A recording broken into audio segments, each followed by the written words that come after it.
NFL Draft, the New York Jets select Mekhi Becton. Going down again. Left Q. Gregg Williams. Fighting through contact, fighting through offensive line, beating a double team, multiple moves stacked into one, just a play of pure domination.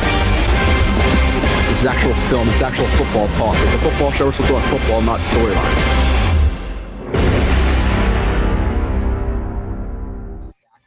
And you are listening to another edition, the 50th edition of Blewett's Blitz, live stream edition. At least I hope you're listening. A little bit more technical difficulties, like Kyle said.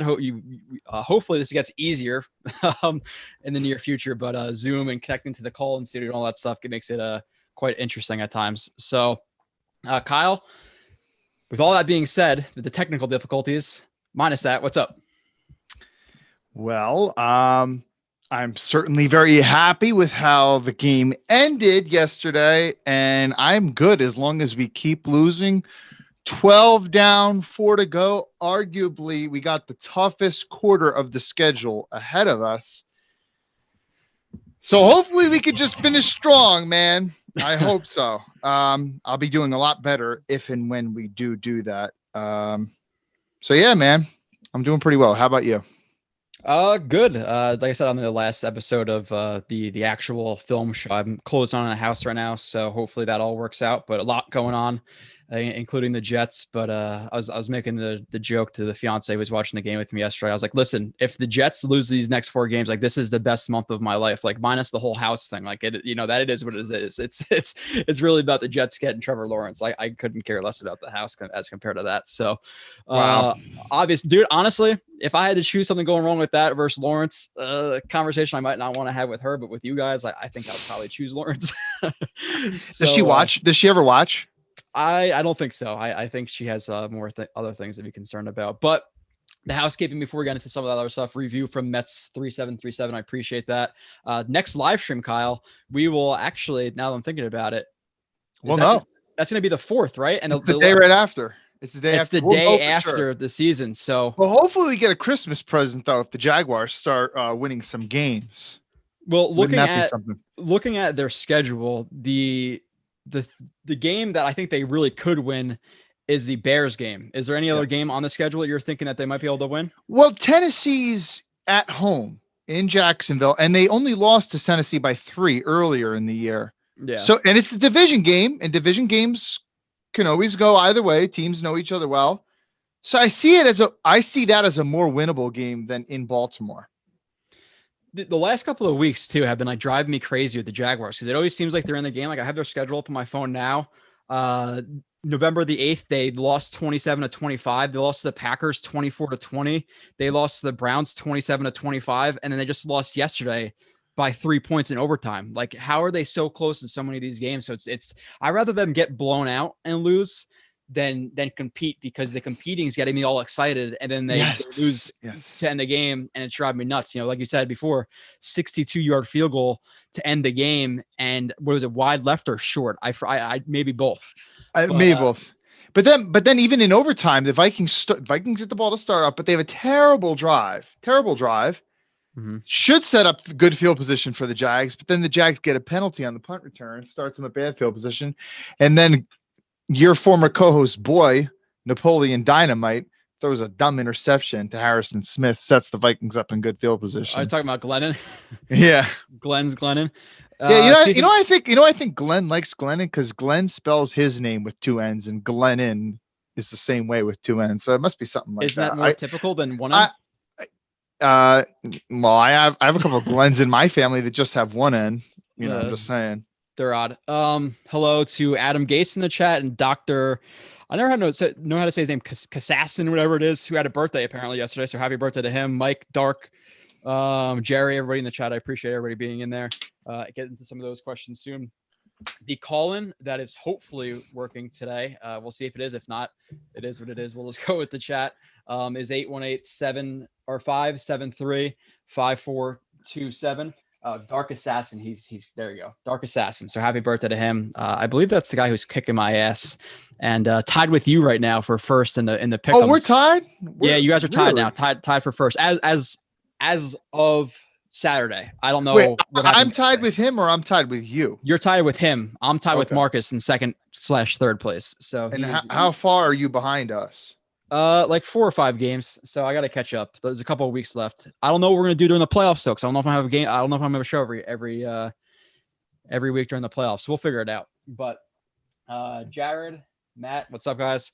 So let's get into some topics before we get into some film. We're gonna do some call-ins. Hopefully, we're going to do some questions in the YouTube. We're gonna go over a little bit more film. I know the shows I do are generically just film. This show, I do want to bring up some more film than we have been. Not going to be a strictly film show, especially with 2 guys commenting on it. We can do it for an hour on one play, really, if we really wanted to get into it. But I do want to bring up a little bit more film to show you guys a little bit more about what we talk about when it comes to storylines and topics. Again, it won't be a strictly film show, and I still want to interact, but I do want to bring up some more things than I typically do, but to get through some of the other topics. Kyle, the most recent thing, the game yesterday. What were your thoughts on it? I said on I think it was on Twitter. I said, basically F you Raiders, I'm gonna have diarrhea for a week, because that game was brutally close. Like you said, the Jets were up 24-13. They were down 11 down points. 24-13. Yeah. Yeah, down 11 points, and you think it's done at that point. And Derek Carr becomes Derek Carr. They keep trying to run the ball for whatever reason against the Jets' strength, and then quickly the Jets are in a situation where they're up 28-24 with 5-6 minutes left, whatever was left in the game. You have the Raiders with 13 seconds left, like right around the 50-yard line, just to miss Nelson or Carr just misses Nelson Aguilar on a skinny post, whatever it was. I'll see the film. I don't know how the Jets let it get behind them, but they did. Probably, partially your guys' fault and Marcus May. I don't really know. And then the next play, they get burned deep. So what are your thoughts overall in the game? And I guess we'll get into some of the Gregg Williams stuff, obviously. So, yeah, one thing that's interesting is, most of his career and even especially early in the season, once Gase gets down, he just coaches like a little punk. He coaches so scared, and he just kind of lays down and just takes the loss. And this is why he's gotten blown out so many times in his career. But in recent weeks, we've shown that even when he's gotten down, when you look at this game and the Chargers game, he still had some fight in him. And I think a lot of that can actually be put on poor coaching by the other teams. John Gruden, what are you trying to do running Devontae Booker this many times? You don't have Josh Jacobs. The Jets' strength is their D-line. And like you said, the Jets' weakness is obviously, look how many young guys they're starting in the secondary. And obviously their linebackers can't cover for shit. So, John Gruden definitely helped keep us in that game. And Gase has been a little bit better in that he hasn't been coaching like a little punk. Man, that 49ers game, man, he was so scared in that game, especially even after, 2 of their good defensive linemen, Solomon Thomas and Nick Bosa, one of the best in the league, went down. He's still coaching like a punk, throwing everything quick rhythm. But yeah, that game, you want to talk about stress, man? Right after Ruggs caught that pass, I was watching my dad. I gave him the biggest hug I might have ever given him in my entire life. And that includes, the day I got married, that includes after any football game that we've won, when I actually played. Man, I was hyped after that. I did not see that coming. But yeah, it sure felt good, bro. And there's been a lot of discussion today about it. I don't know how much you want to talk about that specifically. Sorry, my computer just I went to sleep. Some of the conspiracy theorists, what was it? Emmanuel Acho saying, they blew it. And then one of the PFF guys, Renner, was like, the Jets knew exactly what they're doing. Yeah, right. BS. They weren't doing it. As Sabo pointed out, this is Gregg's MO. This is what he does. And then some people were talking, well, if executed properly, it would have worked and stuff. yeah. But still, man, I don't get the logic of it because, even all right, let's say even they didn't complete the pass. When you put your defensive back in such a conflict like that, when he's on an island, he's so much more likely to draw a pass interference penalty. Whereas if he knows he has safety help over the top, he doesn't have to be as aggressive with the receiver. So, do you really want to put the Raiders potentially on the 1 yard line by getting a pass interference like that? So I can't see how that was a beneficial call. I mean, there's so many angles. I don't know how much you want to go into that one play that we can talk about, but I saw so much back and forth, not just from Jets fans, but just so many national people just talking about the specifics of that play. So I don't know how much you want to go into that, but yeah. Yeah, and obviously I'll have the recap. Today is Monday. I'm hoping to have it on Wednesday. We'll see, maybe by Thursday. But just in general, like you had some positive things. Obviously, Quinn Williams, Ty Johnson, Josh Adams. The run blocking obviously showed up pretty good. Yeah. Yesterday, Darnold had a bad game.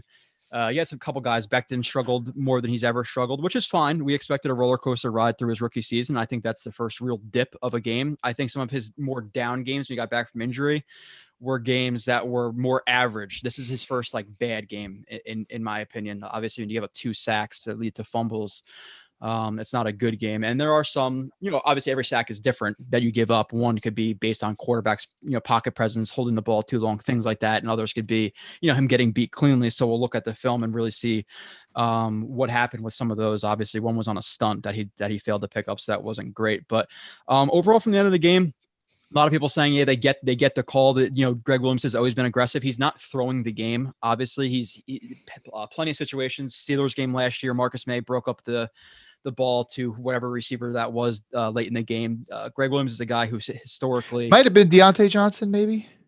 Was it?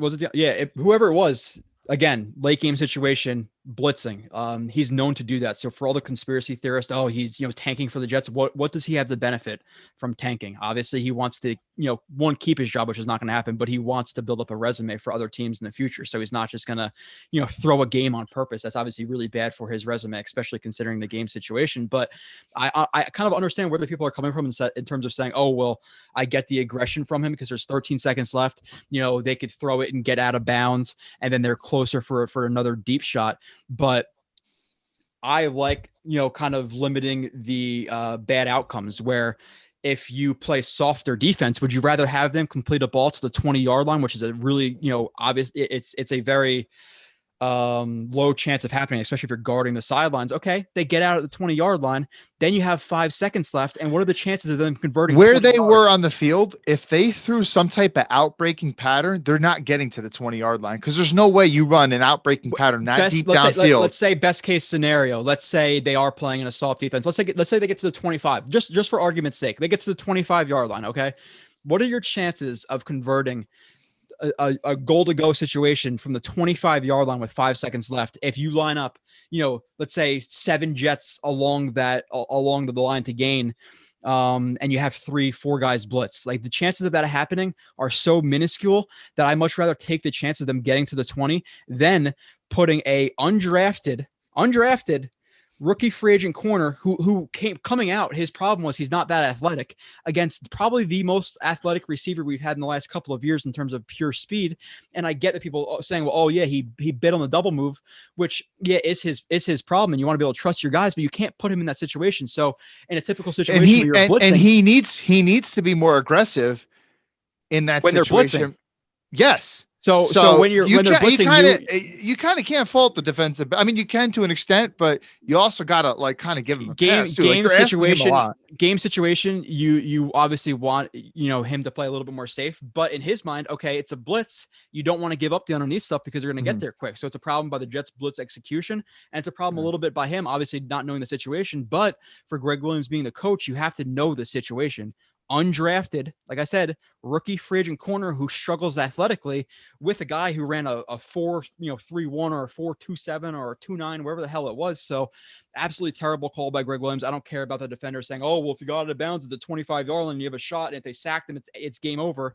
But even again, and by the way, Ruggs' MO wasn't just being a fast guy. Like, he wasn't a guy who just ran a fast 40. Like, he didn't even have that many receptions in college. His thing was scoring touchdowns on long plays. Like, I don't remember what the stats were, but he had a ton of long touchdowns in his NFL career. So you had to have, when they took him 12th overall, first receiver in the draft, just from, just knowing what their offensive landscape is, you have to assume that there's a good chance they're going to him on that play. If you're the Jets, you have to make that assumption. And I'm curious to see what happened the play before too, because similar situation, obviously, with only, a couple more seconds on the clock and obviously being second versus third down. But if Carr hits that throw, and like you said, when he hit that throw to Ruggs, I'm not going to lie, I screamed like a little bitch. I did. But that play before, like, I thought it was over there. Like, that was their last chance. He just threw Aguilar, and he underthrew Aguilar in the end zone. What was that, the drive before, where Aguilar had to come back to the ball, and it hit him in the hands, but he dropped it. He had to adjust to the ball. So Yeah, I was like, it's down, over. yeah. Like, yeah, he had a couple of shots, and he freaking blew it. And I was pissed, man, because at that point, like, the Jaguars, I thought they were going to win or had a good shot. So now we just, erased the 1-game buffer. But if the Jaguars win any one of these games and the Jets have a 2-game buffer, would feel so goddamn good. Yeah, how much different like would you feel right now? Like, Jets having to win 2 out of their next 4. I mean, you'd be like, of course, nothing's for sure, especially with this franchise. Yeah. But man, you'd be walking around a little bit different today. We're still a little bit worried, if we're being honest. Dude, I'm very worried. Yes, me too.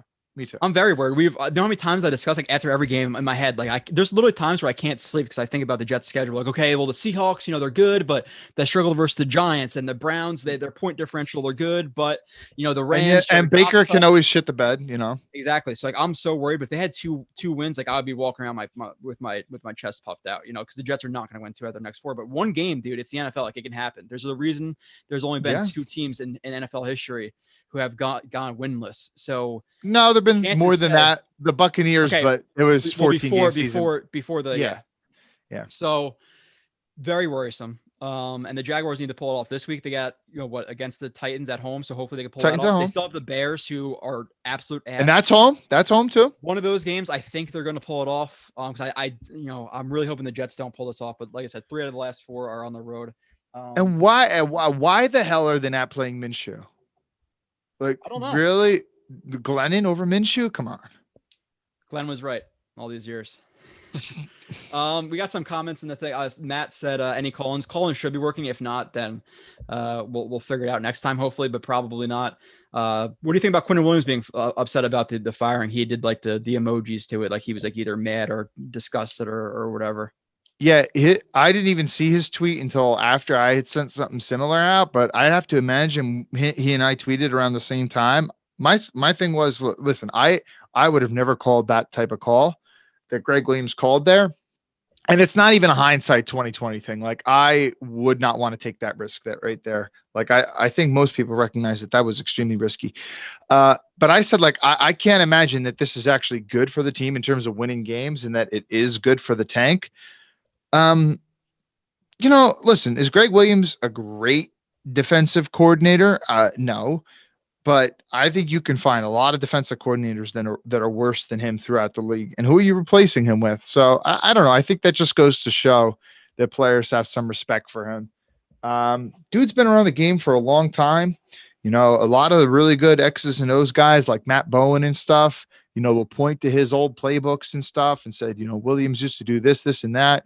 There are some old coaching clinics where you can watch Gregg Williams talk, from decades ago. And the dude really kind of knows his shit. Yeah, sure. Well, he's in the NFL. He's a defensive coordinator. So yeah. And it's not like he's been one of these guys that was a coordinator and then got fired and then he became like a specialties coach, like a position coach. Yeah. No, he's been a coordinator consistently with many different jobs. Just so happened, especially in recent years, he's been on so many bad teams, but the guy has got a hell of a resume. So I could see why the players would be upset about him. And listen, one thing about Williams too, maybe it rubs some people the wrong way, especially in this generation. We live in a soft generation nowadays, but you watch like when they were on Hard Knocks, the Browns, when Gregg Williams was the Browns and him cursing at players and something like that. For a tough, hard-nosed player, some people like that shit. They like being motivated. They like people riding them. They like it makes them better. I mean, I love my high school football coach. Was he the best X's and O's guy in the world? No, but he was a hell of a guy. He treated us well. He treated us with respect, and he was hard on us, but it made us better. Iron sharpens iron. I remember one time we were about to go against Irvington. They were one of the top teams in the state, and we were doing like some inside blocking drills during practice, and he must have like gotten the ear of the one scout team player that was going against me, which was a big kid. We're talking like, 6'3", 250, 260, around that big kid, pretty athletic too. and he must have just told him like beat the shit out of him, meaning me, every play. And thing is this guy's shooting the gap and he knows exactly what type of block I have to do. And my coach kept making me do the block over and over again. And I was not executing it well, but it was hard because the player knew exactly what type of a block we were running, what type of play we were running. And my coach is like, again, Kyle Smith, that's not going to get it done on Saturday. And like, this stands out in my mind. I remember this. Like, I will never forget this. But I tell you what, though, when Saturday came around, I was extra fired up, knowing I was going against some monsters in that game and that I needed to bring my fucking A game. And Gregg Williams, I think he brings that type of fire to a defense, regardless of whether or not he's always making the right call or whatever. And I think a good player like Quinn Williams, kind of recognizes that, I would think. Oh, we'll get into Quinn Williams, who you think is a bust. We'll talk about that in a few. Never said that. only Jets player on the roster right now that I have a jersey for. Yeah. Some of us didn't buy a Sam Darnold jersey because we weren't sold on him. Me, I didn't buy a Sam Darnold. Actually, no, I did. Bullshit. Yes, you did. I did. I have a green one. I completely forgot. Just to get into the chat, we have Demonic who's saying that I'm not a tech guy. I appreciate that. That's kind of obvious. We have Adam Gason here who said something to the effect of that if we fire him, he won't be able to afford the subscription for Jets X Factor, which is hilarious. And he said he'd rather be engaged to Trevor Lawrence than Joe's fiance. You haven't seen. Hey, but listen, listen, discredit him all you want or whatever, but didn't Manish have that one story about Adam Gase saying Adam Gase, even if he gets fired, he's rich as fuck, so he doesn't care. Well, I'm getting destroyed in pick'ems. Yeah, that's true. I'm not getting destroyed. I'm in second place, but we'll see in the future. Let's see. Is there anything else on here? There's a ton on here, but regardless, let's get into some of the other topics while I kind of just try to read this and sort it out. Somebody asked, somebody said May broke, and then somebody said Quinn Williams is a future All Pro. May broke. We're gonna talk about him later in the podcast. I'm gonna bring up some film of him. I think he's a decent safety. There are some people who think he's solid to above average. I think he's okay. I think he has some more bust than people think he does. I don't think he's referring to May's play. I think the person there is referring to May breaking in terms of his spirit because how he acted in the post-game presser. Oh, I didn't even see him.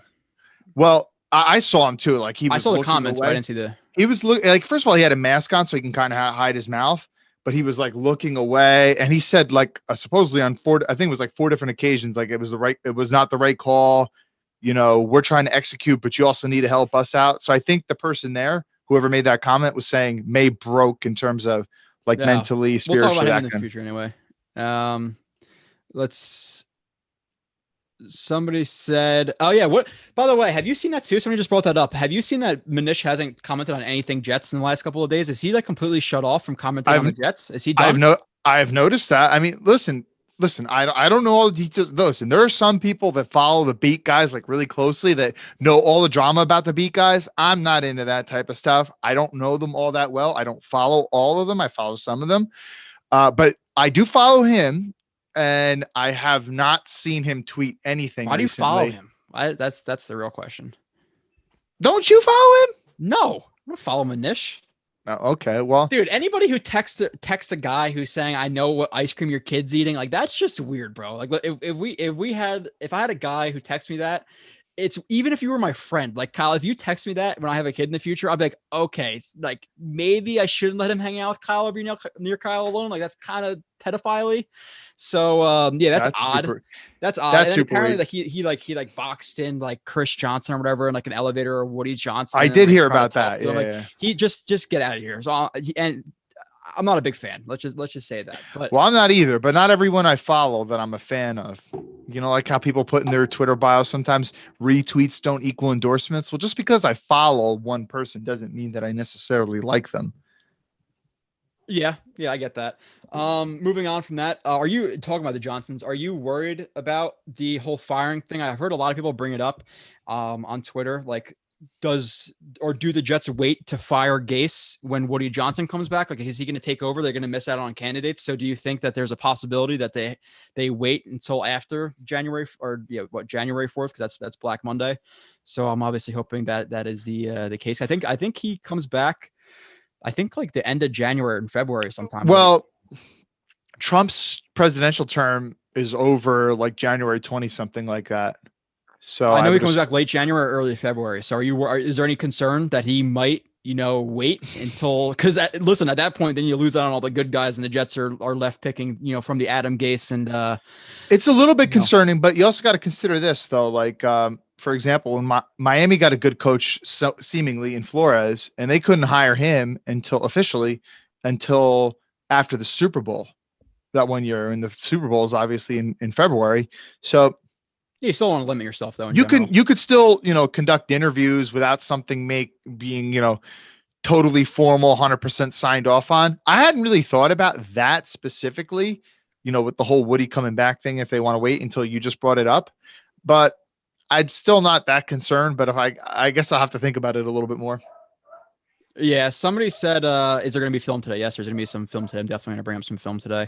Now, by the way, did you see we haven't talked since that. Have you seen the Adam Gase interview that he gave after the last game where he's like, oh, well, I call plays in the 2-minute drill, but then sometimes not then. And then maybe in the fourth quarter, in the first 4 minutes of the first quarter, but really only on third down, but second down when we run, like he was making no sense. So Dude, what a bad lie. Some people think there's a concern that he's not going to be fired. Listen, the Johnsons hear what Jets fans think. They do. They're definitely more in tune than some other owners. He is going to get fired. There's absolutely no way he's not getting fired. So don't be concerned about that. He is getting fired. Now, two names we've heard about it as in terms of two potential coaching candidates, Pat Fitzgerald and then Bill Cowher. There's been some rumors about that today. I don't know if you've heard anything about Bill Cowher. I've seen that. Yeah. What would you think about either one of those guys? All right, so let me just talk about Cowher first, and I really don't know much about Fitzgerald. So here's the deal with Cowher. I'm pretty sure he retired after he won the Super Bowl in 2005, if I can remember correctly. Now, 15 years ago is an eternity. I mean, I know Gruden was out for like 10. Gruden was out for like 10-ish years, but there's a big difference between 10 and 15. And 5 years.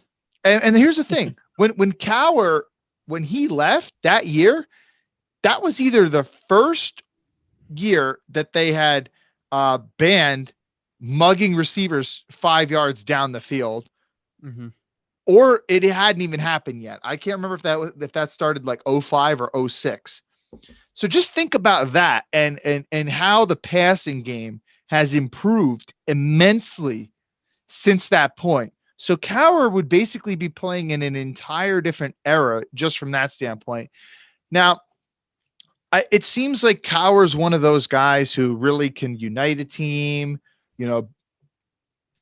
bring a good staff together, even though he's been out of the game so long, do the things that you'd want from a head coach. But purely from a schematic standpoint, I have serious questions. And let's compare him to Gruden, because I saw people floating around the Gruden comparison. Gruden, even though he has not been coaching, he's still been doing the not the play-by-play, but the color commentating for Monday Night Football. And he's watching a lot of tape each and every week from every team around the league to evaluate and see what different trends they're doing and stuff. And then he's interviewing quarterbacks in the offseason and stuff. So yeah, it's still kind of a cushy job that Gruden was doing, but he's more into the nuances of the game. Whereas Cowher, look at the job he's had. He's just speaking in platitudes and stuff on national TV about random games and stuff. So I don't know that he's actually been following the game as closely as Gruden has. So while that's a nice name, and if that name came up 10 years ago, okay, now we're talking. But 15 years in this game is an eternity. So I don't know. I have serious questions about that. Yeah, we're having some people in the chat kind of ask us what our preferences are. And Justin, with Cowher, I like the name and I like the respectability he would bring to the Jets organization. But you've seen just with like Adam Gase, like 10 years ago, 5 years ago, his scheme was pretty successful with Peyton Manning. Obviously, having Peyton Manning is a big part of that, but he doesn't do the motions and the pre-snap stuff that everybody doing, like the McVays and the Shanahans out there. So he fell behind a little bit. So I'm worried about that. So I think he's a good leader. And I think he'd bring respectability, but my concern, and I see the caller, I'm going to bring you on in a couple of minutes, Bernard. But My concern is, okay, he brings up respectability. What if he hires a good offensive coordinator? He flourishes with Lawrence, and then he gets hired and poached from the Jets in 2 years. Now Lawrence is learning a different system, or Fields, or it's going to be Lawrence or Fields. Let's be honest. Maybe Wilson makes it to number 2. We don't really know yet, but it's going to be a quarterback. So let's just say the new quarterback is going to have to learn, multiple systems in a couple of years, which I really don't like. So Bill Cowher is a nice name. I wouldn't hate it as much as I would hate a guy like Jim Harbaugh or somebody like that, but it's not my first choice. Now, in terms of some of the coaches I like, I'm not all about the hot new coordinator type deal, because I think that's failed a lot. And, just in the Jets, recent history, I know it hasn't been offensive guys, but they brought in the hot coordinator in Rex Ryan. They brought in the hot coordinator with Todd Bowles. Obviously, Todd Bowles, since being fired, has went back to the Buccaneers and has had success. But there's a big difference between being a coordinator and managing just the offense or just the defense, between being a head coach, making decisions, being in on meetings in terms of the roster, managing the entire team, speaking to the media all the time, having respectability. There's so much more that goes into it than just being a coordinator. So, the Bieniemys and the Bradys all sound nice, but I'm not sure if they could lead a team and lead a culture, which is completely different, like I said, than just leading an offense or a defense. So I want the guys, maybe like the Pat Fitzgerald from Northwestern, who declined multiple offers in 2019, declined the Packers in 2019. So could the Jets even get him? The Matt Campbells, the Matt Rules of a few years ago. I want those guys over these coordinators everybody likes to bring up, the Arthur Smiths, like I said, the Joe Brady's, the Bieniemys. Those guys sound nice, and they're riskier than the guys who have built programs you've seen in the past. Monken's another guy who's turned some programs around in college. So those are the names I'm leaning more towards, which is why Cowher's a little bit more interesting to me. But again, he's a little bit too far in the past in terms of like his schemes and things like that. Maybe he has adjusted, and maybe he'll show the Jets that, and maybe they'll be impressed. Or hopefully Joe Douglas, which again, I'm hoping that the Johnsons at this point, I'm almost hoping for 0-16. So the Johnsons look at themselves and say, shit, what we've been doing the last 10 years has not been working. Let's let the guy we begged to hire to take the job, let him do his job and hire the coach. That's what I'm hoping happens. Yes. So, especially because you want them to have a good working relationship. Yeah. Thoughts on that stuff when we'll get to the caller. Yeah. So while you were talking, you reminded me of something that I found David Shaw's another name I saw in there. I found fascinating. Mm-hmm. And first of all, we're totally on the same page in terms of hiring someone who's proven that they can be a head coach. And I really like the idea of going in the college ranks. But I don't want a failed head coach. I don't want one of these guys that, a failed head coach, even like McDaniels, we talked about that. I think it was 2 months ago. Yeah, I'd stay away from that. But when you're talking about a head coach, it's not all right. So like, obviously Adam Gase knows offense. Obviously he's had a successful offense, but there's so much other shit that goes into being a head coach. And one of the things that I found fascinating, I did not know, and I think probably very few people knew outside of being in that organization, was so Dean Pease, who was a longtime defensive coordinator throughout the NFL, most recently with the Titans a couple of years ago. And they had a good defense last year because they made it to the AFC Championship game. He was with the Ravens. He's got a couple Super Bowls. He was with the Patriots at a point. And he was talking about his tenure. He was on the Make Defense Great Again podcast recently. We're talking like a month and a half ago, something like that. Mm-hmm. And the guy who hosts the podcast was like asking him questions, and they were talking about Belichick. And he's like, I don't think a lot of people know this, but Belichick, he almost spent no time. Belichick's a defensive guy. He almost spent no time with the defense. He spent 90% of his time with Tom Brady. And all that time he spent with Tom Brady, he was teaching Brady, this is what their defense is going to do to you. This is what they're going to do to you. So look out for this. So like, Belichick, I mean, I guess he must have, because he, especially with the rules and things like that, while you can't meet with your players that often, I guess you can meet with your coaching staffs earlier. Belichick can kind of disseminate information and stuff to his coordinators and his other defensive guys. But then once he's allowed to work with the players in the time that he has allotted for that's when he's, spending time with Brady. So I just thought that was fascinating. I didn't know that until very recently. But there's a lot of things. What I'm trying to say is there's a lot of things that go into being a head coach than just knowing one side of the ball and calling plays and shit like that. So, yeah.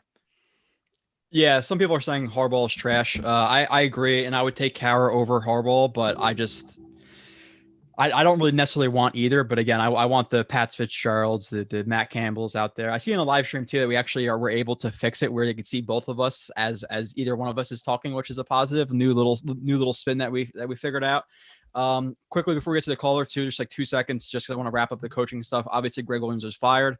Does that affect the Jets in any way? Does that give them a bump in terms of them being motivated? Does it hurt in terms of scheme? Obviously, they hired Frank Bush. Frank Bush was a coordinator back in the day. I think his last stint was with the Texans. 2010. The Texans, right? Mm-hmm. Yeah. So yeah, we beat them on that drive. Yeah, the Santonio Holmes and Braylon Edwards big catches late in the game. What are your thoughts on that quickly before we get to the caller?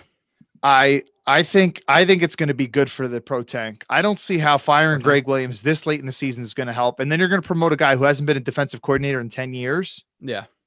And he's going to go and take this, let's be honest, really lackluster, talented defensive roster, and he's going to make it into something good. And he's going to slow down the Rams and the Seahawks and the Browns. And by the way, the Browns, that running game, we're talking December football with that running game. That's my one concern with the Browns a little bit, like playing them is just like Baker's kind of, I don't like Baker so much as much as some other people are.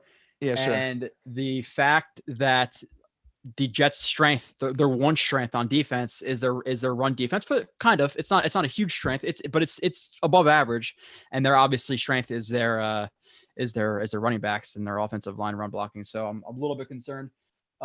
Somebody asked, how do we call in? The number's 818-573-5427. Again, calls are going to be relatively short because I do want to get into a decent amount of film today. Again, we'll talk topics. We'll take some questions from the chat while we're speaking about the film, but I do definitely want to get into some film that I don't think people really watch all the time. It's not going to be a strictly film show, but get into a little bit. Let's bring on Bernard. Hopefully this works. Bernard from North Carolina. Let's see. Oh, I said Isn't Carolina. Nania from North Carolina? I don't know if yeah, I think he is actually. Yeah, how you doing, Joe and Kyle? How you doing? What's up, doing, man? Bernard? Oh, pretty good. Yeah, I wanted to get into some things regarding the Jets. Okay. Who could be the future coach? I know you probably heard, like I have recently, the rumor of Bill Cowher possibly coming out of retirement. I don't know how true it is, or well, you know how it is, how the media does. Sometimes they spread gossip and rumor. What are your thoughts on Cowher? And do you think he would be a suitable coach for us? Yeah, Kyle, want to go ahead on that? I spoke on it a good amount before. Yeah, we both actually touched on it. Bernard, this is what I said more or less is when I saw that, part of me was intrigued because you're going to hire a guy who's got a 62 something win percentage, which is a very good win percentage for coaching that long in the NFL. Intriguing. Guy who won a Super Bowl. Intriguing. Guy who won many playoff games, including beating the Jets. Thank you, Doug Bryan. All that's intriguing. But right. He's been out of the game for 15 years, and the game has changed so much since then. And the one point I made is like, just think about how much the passing game has evolved in 15 years. It's evolved tremendously, and mostly it's because there's so many. The rules are designed to help the offense, to help the receivers. You know, Bill Cowher's last year might have been the first year, and I'd have to research this just to be 100% sure, or the rule hadn't even occurred yet where you can no longer bump receivers after they're 5 yards downfield. Once that rule implemented, you saw the passing stats go through the roof. So Bill Cowher has basically never coached in that era. And he's a defensive guy. So, and like I was saying, some people made the comparison to, go ahead. Could I say this? Yeah, sure. The formula I'm envisioning now, watch this. This is magnificent. Bring in Bill Cowher, draft Trevor Lawrence, and hold Joe Douglas in place as GM. If we do those three things, we would have a combination that would be very, very formidable. If you give Bill Cowher, Trevor Lawrence, wow.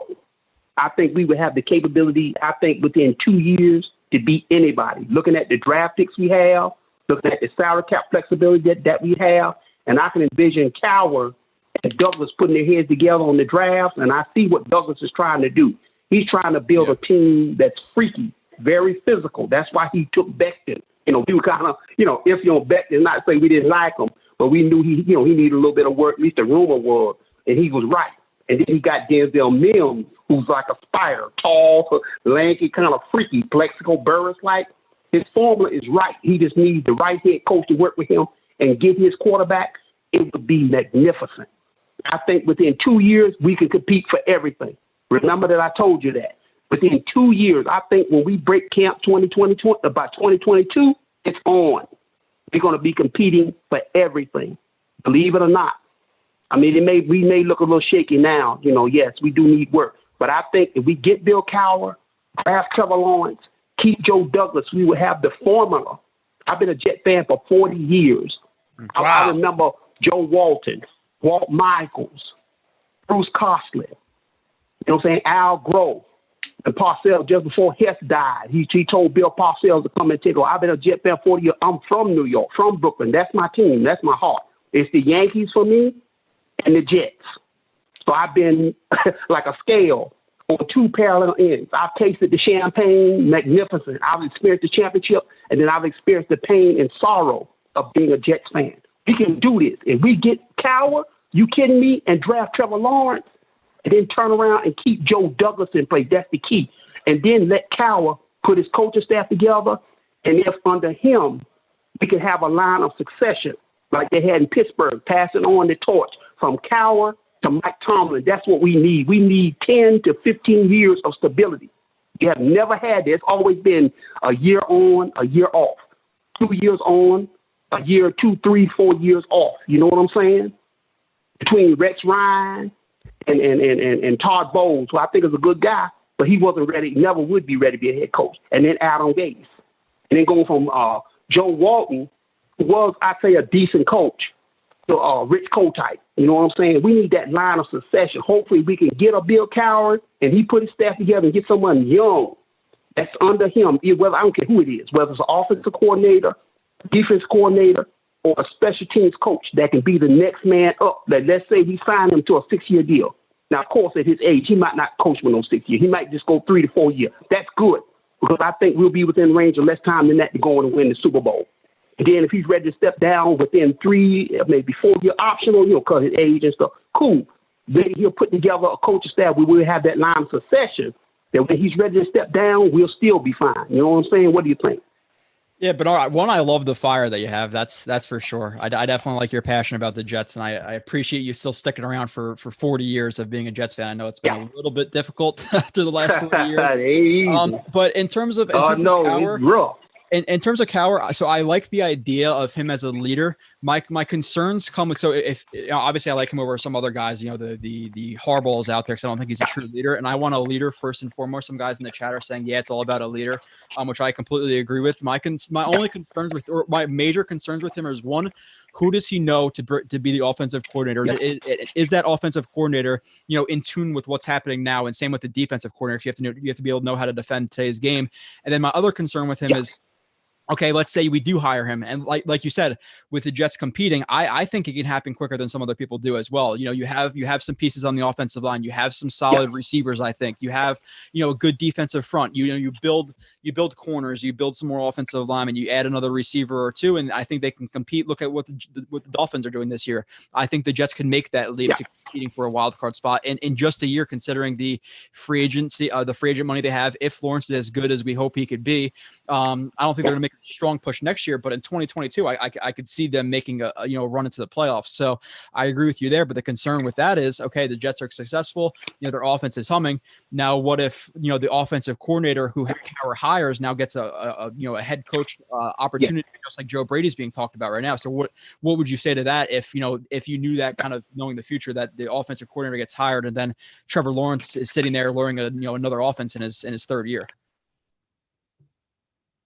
You're kind of breaking up, but I could barely hear you on my end. But I would say this: if we could get a Bill Cowher, if we can draft a Trevor Lawrence and keep Joe Douglas and allow him to complete his project because of what he's doing, I like his work. The Jamal Adams trade was a stroke of genius. He got us those extra first-round picks, which can be parlayed into additional picks.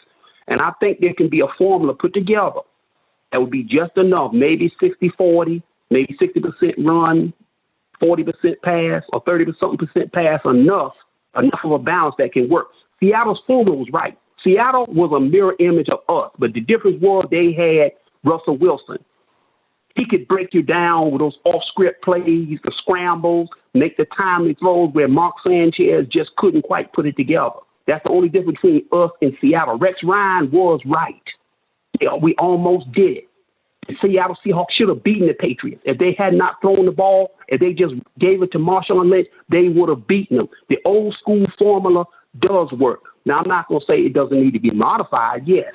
It's not the 1980s, my 1980s anymore. When you had them corners like Lester Hayes and all that and the physical approach, the league has cut that out. I recognize that. But if we can get enough of a balance between run and pass where Trevor Lawrence can keep his rhythm and develop and progress the way we would want, but at the same time, get that physicality that a Bill Cowher likes, oh, man, it would be sweet. Yeah, and Bernard, we have another caller and we have some film to jump into. I definitely appreciate. This is the first time I think I'm talking to you. I definitely appreciate you joining. Appreciate your fire. Appreciate your fandom. So hopefully we could talk to you again next first month or Monday of the month. Thank you too, and you take care now. Yeah, Bernard, love the fire, man. Call again. Yeah, same here. It's a pleasure. All right, dropped him. Almost as much as just for my own enjoyment, I would like the Jets to win a Super Bowl. For the guys who have suffered for as long as he has, I want them. And, that's the first time both of us talking to him. He seems like a good guy. So there's a lot of people in the chat agreeing with him too. And like I said, I like the idea of Cowher. I just want to. I would not hate it at all. I just be a little concerned. I want to see into the future who or what is his coaching staff and can he hang on to him? Like, is he going to have a guy, like Bill Belichick has with his offensive coordinator and in New England who's going to stick with him for years and years and years, like McDaniels, even though he's had some opportunities. So one thing about Cowher is his name gets brought up almost every year with coaching things. So that makes you think that he kind of still is talking to a lot of coaches and stuff around the league frequently. Somebody said I'm a stud in here. I got a compliment, Kyle. You didn't. It must be the really bad player I have compared to yours. A stud in terms of good looks? I don't know. Maybe all around. I'm just a good guy. That is what it is. I mean, because people are saying we could have a poll in terms of who's better looking. I don't think come out on top. I don't think that's honestly. Maybe, but I think the fans are going to be a little bit more biased because this is my channel and not yours, Kyle. So that is a good point. That is a good point. You would lose pretty bad if it was like the AFC East pros, whatever listeners that you'd have. Maybe not. Somebody said Long Island Jersey is better than Jersey. I don't agree with that, but it was okay. Let's see. Next caller. I think they're going to be trolling, but if they are, who cares? We could curse on here and they'll drop and sound like an idiot, but I'm hoping not. My name is Jared, and I am calling to talk about the possibility of the Jets making the playoffs. I don't know if he's talking about this year, but Jared, what is up, man? Hey, Joe and Kyle, how you guys doing? He doesn't sound like a troll, Kyle. What's up, Jared? Can you hear me? How you doing, man? I'm doing great, honestly. I just finished my last final exam, and I now have my business administration degree. So I'm pretty excited right now. Good for you. What class? I was in a business continuity and crisis management class. I can't believe it's all over. But anyways, I'll get to my question now. But really quick, I just want to say, my mom never let me play football when I was younger, and so I've never played. And so your show has helped me understand football a little bit, where I never had before. So I thank you for that. Oh, cool, man. That's why I do it. So I appreciate it. If you ever need help with anything, definitely I send out the email every week. If you have Twitter, shoot me a message, and whatever you need help with, I'll definitely be more than willing. Did your mom not let you play because of concussion scares? Yeah, injuries. But she let me play hockey, so that makes a lot of sense. Huh, yeah, jeez. All right, sorry. Go ahead with it. Go ahead. Anyways, I'll get to my question now. So it's not a troll call, I promise. I tend to be a little bit more of an optimistic Jets fan, which has sucked my soul out over the years. Hopefully it doesn't happen this time. But I actually do believe that the Jets have a legitimate shot to make the playoffs next year.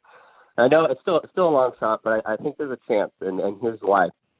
For one, you bring in a new head coach. Any decent head coach over Adam Gase, that's a massive upgrade. That's a few wins that you're going to get. That's one.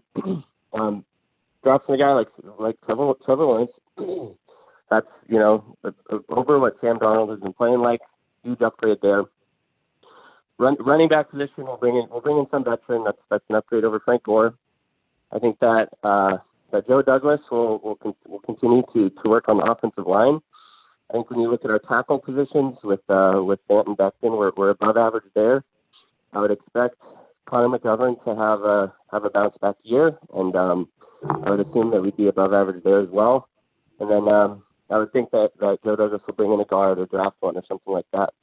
On the defensive side of the ball, I think interior D-line with what we have already, we will be top 5, top 10 range in NFL in that area.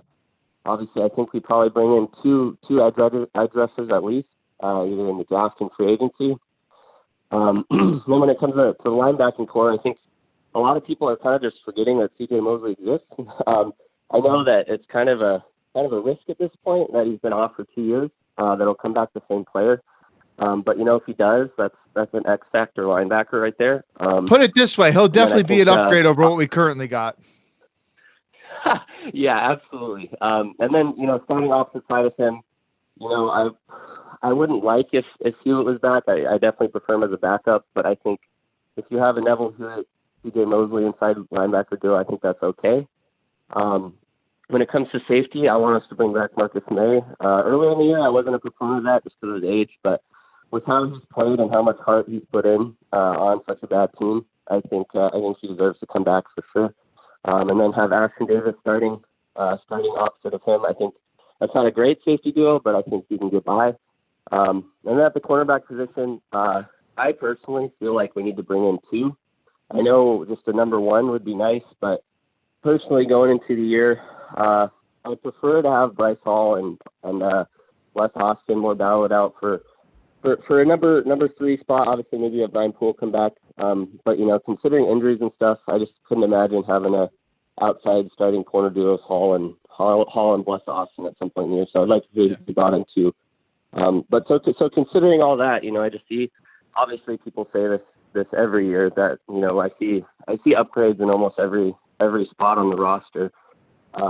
But really the big thing is new coach and Trevor Lawrence, and I really think it's possible. So what do you guys think?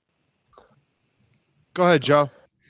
I said it with Bernard, the last caller. I think that the Jets could, would I put it as a lower than 50% shot they make the playoffs next year? Probably. If they get all that stuff, do I think it's possible? Yes, I do.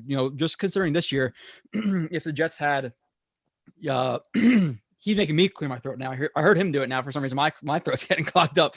Now with Flores last year, the Dolphins, they were one of the worst rosters in the league and all this stuff. If we had Flores this year with the Jets, let's say right now they probably have 3 wins. I would think maybe even 4. I think they beat the Broncos. I think they beat the Pats, and they definitely beat the Raiders last week, in my opinion. So I don't think it's as bad as of a team as some other really bad teams in past history. I know some people say, like, you have people in the chat saying the offensive line stinks, everybody get back, and that's not true. Fant is about average. McGovern, not true. Yeah. McGovern has been better the last couple of weeks. I think he'll round out to being about average, if not above that. And then you replace the guards. Yeah, he's not bad. He is not a bad player. He's not a bad player. So you have that. You have Perriman when he's healthy. You have Mims. You have Crowder. You have some players. So if you start addressing it, it's all depending on if Joe Douglas hits on these guys. But you start adding some talent. Especially with all the draft picks, I think they can compete, especially when you consider the Jets have $95 million in cap space. And this is probably the best offseason. And since I've been watching football, to have cap space, because teams are not going to be able to sign guys. So the pool of who can sign a player is going to be really limited. So the Jets are not going to have as many competitors for certain players that they want to sign. I know people will say, oh, well, Joe Douglas's free agency was absolutely trash.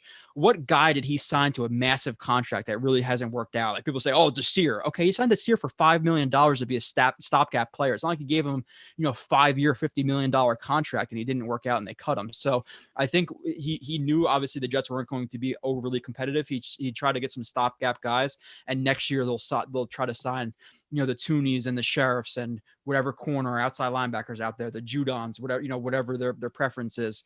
My personal philosophy is usually, kind of address what you don't think is strong in the draft. So let's say you think, outside linebackers always gonna be, higher picks because it's a premium position. But let's say you think, whatever, tight end is not gonna be strong when you're picking, sign a guy in Jonnu Smith or whoever it may be. So I think the Jets could compete next year. And am I going to bank on it? No, but is it unrealistic? I think absolutely not, especially when you consider some of the stuff they have on this team and how quickly the Dolphins did it last year. It's the best example. But a good coach, a good quarterback, I think does a lot. So what do you think on that, Kyle? Yeah, I'm sorry. I didn't get your name. Can you say your name one more time, please? Jared. Jared. I knew it was with a J. All right. Yep. So yeah, with the NFL. All right. So listen, with the NFL, I mean, we got a whole nother playoff team in both conferences now. All right. So that's one reason to be optimistic about the Jets making the playoff next year. But the NFL, you can change it around so quickly. And just look at the 49ers, right? 49ers had the second pick in the draft 2 years ago. Last year, not only were they in the Super Bowl, they came close to winning it. Now, when you look at how the bigger turnaround the Jets, when you factor in roster versus the 49ers, the Jets are going to have a bigger roster turnaround. They're going to have a completely new quarterback. They have all these other first round picks. They got cap space. So in terms of roster turnover, and they're going to have a new head coach too, which the 49ers had the same head coach from that 1 year. So this Jets team is going to have a bigger makeover, a bigger turnaround than that 49ers team. And that 49ers team went from second overall to almost winning the Super Bowl in 1 year. And with another playoff spot now, it is not crazy at all to think the Jets could make the playoffs, especially if they do get Lawrence. And Lawrence is as special as many people are thinking that he will be. Not crazy at all. Mm-hmm. And hopefully the Jets nail the head coach hire. Well, yeah, I'm glad to know that you guys don't think I'm crazy. I think another thing with free agency this year is, yes, there's going to become more free agents available because the team's having to cut to get under the cap. But, I think something that people forget, and I saw that, the same thing has happened in the NHL with this offseason with, with league revenues down and the pandemic and all that, is that you'll be able to sign guys on, below market value contracts just because there's not as much value. There's just not as much money going around. I think that's another positive factor. Yeah, for sure. You have anything else to add, Jared? One, I appreciate the call again. We're relatively new at taking calls, so I definitely appreciate it. And it seems like, I don't know about you, Kyle, maybe people listen to the show and the dumber callers know not to call in because it seems like we have a lot of good callers. I don't know if it's just me, but I definitely appreciate the insight, Jared. You killed it. So call in. Okay, well, that's awesome. I appreciate the compliment. Do you guys have time for one really quick question? Yeah, go ahead. Drop it, and then I'll drop you. Then we'll answer it. I'll hang up and listen. So yeah, I'm pretty much telling you how to hang up and listen, but it's okay, bro. It's just is what it is. Okay, yeah, no, I get it. So given Quentin Williams, projection and how he's just been completely dominant so far this year, and given that he'll be on a cheap contract for 2 more years and then 5th-year option. Aside from Aaron Donald, is there any other interior defensive lineman in the NFL that you would want to have on the Jets roster over him? Go ahead, Kyle. Well, Joe, you were telling me a couple months ago that Chris Jones is actually not as good as people think, but every time I watch that guy, he's killing it.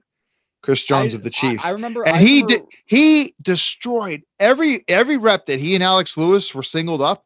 Mm-hmm. He literally. Well, I don't think that's a high bar to clear. Well, I know. I'm just saying though, but.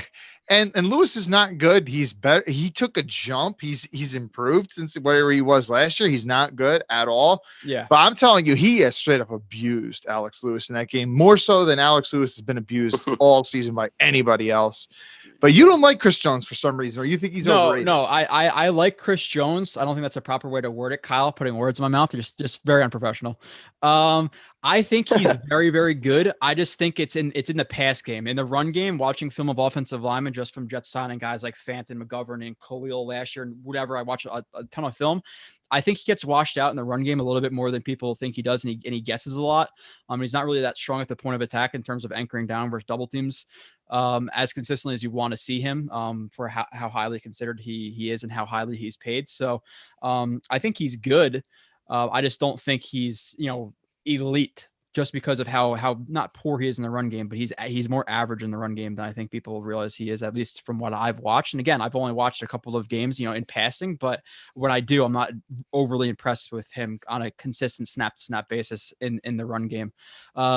Jared, like I said, and in terms of Quinnen Williams, I know you asked something about Quinnen Williams. I love Quinnen Williams. I think Quinnen Williams, in terms of his film, the numbers he's putting up right now, is a top 5 interior defensive lineman right now. Does have to be more consistent, and you hope he continues to string along what he's been doing this season, especially the last 3 weeks. Yes, and if he does, top notch. He's averaging a sack a game, tons of pressures. We saw it earlier in the season too at some points with the 49ers game. He absolutely killed that game too. So Quinnen Williams is showing what he did at Bama with the technique, with linking the hands and feet, things like that. He has some explosion, more straight line than lateral, like Kyle likes to say, which I agree with, but that's okay. So I think Quinnen Williams will continue to be a top 5 interior defensive lineman, considering there's 3 factors I always talk about with Quinnen Williams. One, he is double teamed a lot because he's asked to pick and loop on stunts a lot, which is a problem. 2, doesn't have great secondary behind him, so he has to get to the quarterback really quickly. And 3, quarterbacks can bail out of the pocket, because it's never pinched because the edge rushers don't get there. So considering those 3 things, if those 3 things turn around, which it will, hopefully with the roster improving in the future, Quinnen Williams can be even more dominant than he is. And that's not even considering his age and how he'll continue to grow. It's only his 2nd year. So I am really, really faithful in Quinnen Williams and what he'll bring to the future. But Jared, appreciate the call. And like I said, hopefully we hear from you again in a month from now. Hey, Joey. Awesome. Joey. Thank you for taking my call, guys. Thanks, man. Take care, Jared. You too. Joe, one thing I thought earlier too about the firing of Gregg, I forget the guy's name who's going to take over, the linebackers coach who's going to take over. Frank Bush.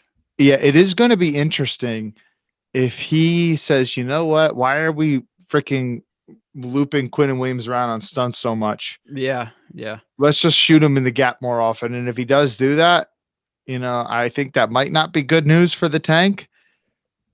But that's going to be interesting if we see him doing less of that, because that is one thing that is frustrating to watch each and every week. I'm going to run through some of the I'm going to run through some of the comments, and then we're going to do some of the. We have 2 more callers. I want to be relatively quick with the callers because I do want to get into some film. Joe, did Gregg Williams run any split field coverage at times, but you didn't really see it a ton. There's a lot of 1, Tampa 2. He did run some cover 3, but split field coverage in terms of like man end zone, it happens sometimes, but I'm not going to say very, very often. Let's see. Why is Cameron Clark not playing? I'm just going to answer some of these questions really quickly. Lightning round. I don't know why Clark's not playing. It bothers me that he doesn't play. At this point, we're playing guys like Elflein and Andrews and all these other guys. Kyle, what do you think about that? Because it is a little bit frustrating, but go ahead. Yeah, it's frustrating. I don't know. Maybe he is legitimately hurt. Yeah, maybe they're being cautious with him. They don't want to put him on the IR or whatever the rules are in terms of not being able to bring him back. Somebody said my hairline looks like the Batman symbol, like the widow's peak. That's funny. It's a widow's peak, bro. You shave it off and it grows back. It looks even more dumb. You kind of just gotta leave it. So Ashton Davis, I think somebody said he's trash. He's growing. Hewitt 12 tackles yesterday. If he did, tackles are the most overrated stat for linebackers. Especially I'm talking to my dad. My dad's he's in one of these individual defensive player fantasy leagues. So he thinks that all the best players in terms of defense are the guys who rack up. So Paul Posluszny is better than Ray Lewis, probably. Yeah. Sam for Jets X Factor. Oh, what's up? I saw it. That was like 6 minutes ago. What's up, Sam? Somebody said who's killing it with us. He just joined a couple like a month or 2 ago. So he's killing it with the Lawrence film and the Wilson film and all that stuff. So glad to have him. Dante, I heard a theory that the Jets should take Carson Wentz's contract in exchange for 2 first-round draft picks from the Eagles. Yeah, Joe Caporoso floated that idea around. 2 first-round draft picks? Why would they want to do that? Contract? They're going to be rebuilding anyway. Would they throw a second-round pick and like a mid-round pick to do that? Because I think that's what Cleveland did. Yeah, like but no, that's not 2 first round. No, 2 first, sure, if they're going to offer that, but that's not going to. There's no way that happens. That's a little bit out of the realms of possibility. Yeah. What's my full-time job? I need DC. I think a lot of people know what my full-time job is, but DC maybe. Hey, in high school, not in college, the NFL. Let's moving on. Ashton Davis out for the year. Yes, he is, and GVR is as well. Jared, thanks for taking my call. Yeah, dude. Jared, That's good again. news for the tank. Van Rotten out. Andrews replacing him is good news for the Same tank. for Davis. I think Davis offers more than Farley Guidry? does. Oh yeah, Farley. But who is Guidry playing for?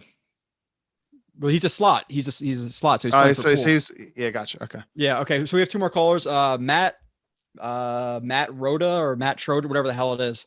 I think he called in last time. I think he's a pretty good caller. If we don't get the number 1 pick, do you take Justin Fields? Matt, can you hear us? Yeah. What's going on, guys? Awesome. What's up, Matt? Hey, Matt. Nothing, man. Just kicking it. After watching that game, I was actually really proud of how Sam fought. I wanted to hear what Joe thought about that. Typically in Jet fashion, he just crumbles. So I remember last time you called in. 14 God. So we call him 14 God in Chicago. Okay. In my apartment. Okay. Trubisky's 10 God. We have 14 God. After he truck sticked that dude, I was fine with going 0-16. Kyle, go ahead. I remember you calling it last time, Matt. You're a big Sam Darnold guy. I remember you supporting him.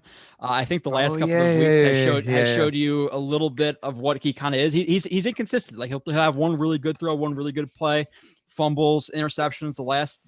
The 2 last week were absolutely brutal.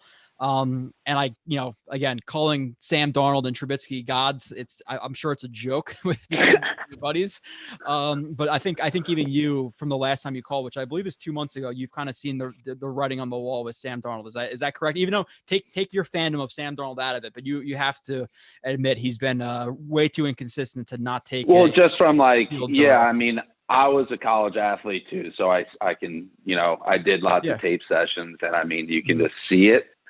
I don't think I wouldn't give up on him. You played basketball, right, Matt? Gase is obviously just I remember that. Yep. So I mean, I just think Gase is just so bad that it's a joke, regardless. The fumbling yesterday was pathetic, but I was wondering what you guys thought of Becton's pass protection in general when we're gonna have 16 God back there. I don't want 16 God getting touched like that. So what do you – in college he had issues with pass protection, but he's a great run blocker. Is that correct? Go ahead, Kyle, want that? Listen, Mekhi Becton didn't have a lot of pass pro reps in college because of the way that Louisville ran their system. But if you watched Duke Manyweather, unless he took it down, has every single one of his pass pro reps from the tight camera angle, the end zone camera angle on his YouTube channel of Becton. So you can watch every single one of them. And literally it looks like he does not lose at all at any of those pass reps. Now, granted, he's going against college athletes and he's going against much more refined pass rushers in the NFL, but he was really good. He's got really good footwork, in my opinion, for a guy that size, but he is tall. So, he naturally, when he shoots his hands, he's gonna aim them a little bit higher just because of how tall he is. But sometimes he shoots his hands too early and too high. And when he doesn't make good contact with the defender, sometimes they can get under him and move him back, even though he is a monster. And his balance goes forward. He doesn't have too much, Joe. He's not too much of a leaner, I don't think. The only problem with him is he tries to take advantage of his length too much, right? I think he overextends his arm. We really want to see the arm at like 90% bend, not 100% straightened, or 90% straightened, not 100%, because he does tend to he straightens out his arm. So when guys do deflect his hand, whether they're forking it or clubbing, or not clubbing, but chopping, whatever it may be, his arms do have a tendency to be overextended. So his arms do get deflected a lot because of that. So I want to see that fixed. Like you said, with the hands shooting high, sometimes his hands, he shoots either too far inside or too far outside. I want to see that fixed up a little bit. But overall, when he lands a punch, right, reps over. Oh, especially if he quarter, like I always talk about quarter turns. If he quarter turns on you and gets his elbow locked, you're screwed. You're completely effed. But my problem, like I said, There's no way you're going to get a set if he's good. There's no second effort will get you past him. Now he's had some issues in big. terms of, like Kyle said, like he did have the pass sets or the pass reps he did have at Louisville. It was a lot of play action, so that's more of like jump sets and just to sell the play action. So he didn't have a lot of vertical 45-degree sets, things like that. So he does have some things to learn. The last couple of weeks he's had some issues with picking up stunts. Usually he's pretty good with it, but he's given up some pressures. And last week a sack, or the last game or yesterday a sack because of not picking up a stunt. So he has some things to learn in the pass game for sure. The run game as well. He's not perfect in the run game. I have plenty of film to show that he tends to throw guys instead of maintaining contact, gripping them, getting under their shoulder pads, running them up, climbing that tree, as I like to say. Instead, he tries to throw guys, which, it's great for a highlight at times, but then at other times, he tries to throw a defensive back. Now there's that 5 yards of separation. The defensive back uses his lateral agility to get away from him, and now he makes a tackle on the running back because Becton tried to throw him when he could have gripped him, squared him up, and ran him 15 yards down the field because he's looking for that highlight play. So there are some things he has to work on, but you have to be so far really, really impressed with what he is. So. Right. Yeah. And I'm obviously curious and interested in just your guys' film analysis. That's why I listen and watch your stuff on YouTube. John Franklin Myers. Okay. Yeah. What's the deal with this guy? Because I've been seeing some impressive analytics on him, being able to get into the backfield and disrupt plays. Is he something that we should be or have high hopes for, or be at least a little bit excited about for the 21 season? Yeah. And in terms of, I know Kyle talked about the Mekhi Becton stuff on the YouTube. I'm not sure how new of a listener you are, but if you do want to go check out that film, a lot of it I broke it down on the YouTube channel. So if you just type in Blewett Becton, it'll come up on YouTube. So Kyle did a piss poor job of promoting that. It is what it is. What are you talking about? Oh, I did a piss poor job promoting what? I have the film breakdown of that. I'm completely joking. Continuing on. John Franklin Myers, yeah, dude, like he played well with the Rams. It was 2018, and then he was buried on the depth chart behind guys like Sue, Brockers, Donald. So he showed some flashes, and I don't know if I broke down. I forget if I broke down the film on that on the YouTube channel, wherever I was, but I was pretty impressed. I haven't seen anything about him anywhere really, and he's pretty interesting. Oh yeah, okay. So again, you're talking about like during draft time or something, or no? I'm just talking about in general about the Jets season. John Franklin Myers. It looks like he didn't even play in 2019. So yeah, 2019. Well, he was injured in 2019, so that's why he didn't play. He was on the Jets roster, but he didn't play because he was injured. Again, I'm not sure if you watch the weekly breakdowns I do. If you don't, I'm not offended. But if you do want to go to each of the shows and each of the clips, like they're kind of highlighted by Demonic in the chat, so you could go and click on the John Franklin Myers stuff. I've been hyping him all season. I think he's going to be a solid. He's in the pass rush. I like him as a 3 tech. I really like his speed and power versus guards. Run game, I would like him more on the edge. But overall, he's been good. He's explosive. He has good hand work. You could tell that based on kind of him learning from a guy like Donald. Definitely good with cross chopping, swipes, things like that, and kind of using his lateral agility to get away from guards. And really good bull rush too. Like he's super powerful and super linear and explosive when he gets into bull rushes. So I like that. I will be doing some John Franklin Myers breakdown on this one. Not really a lot, but again, I do it every show. But cool. In terms of like future guys,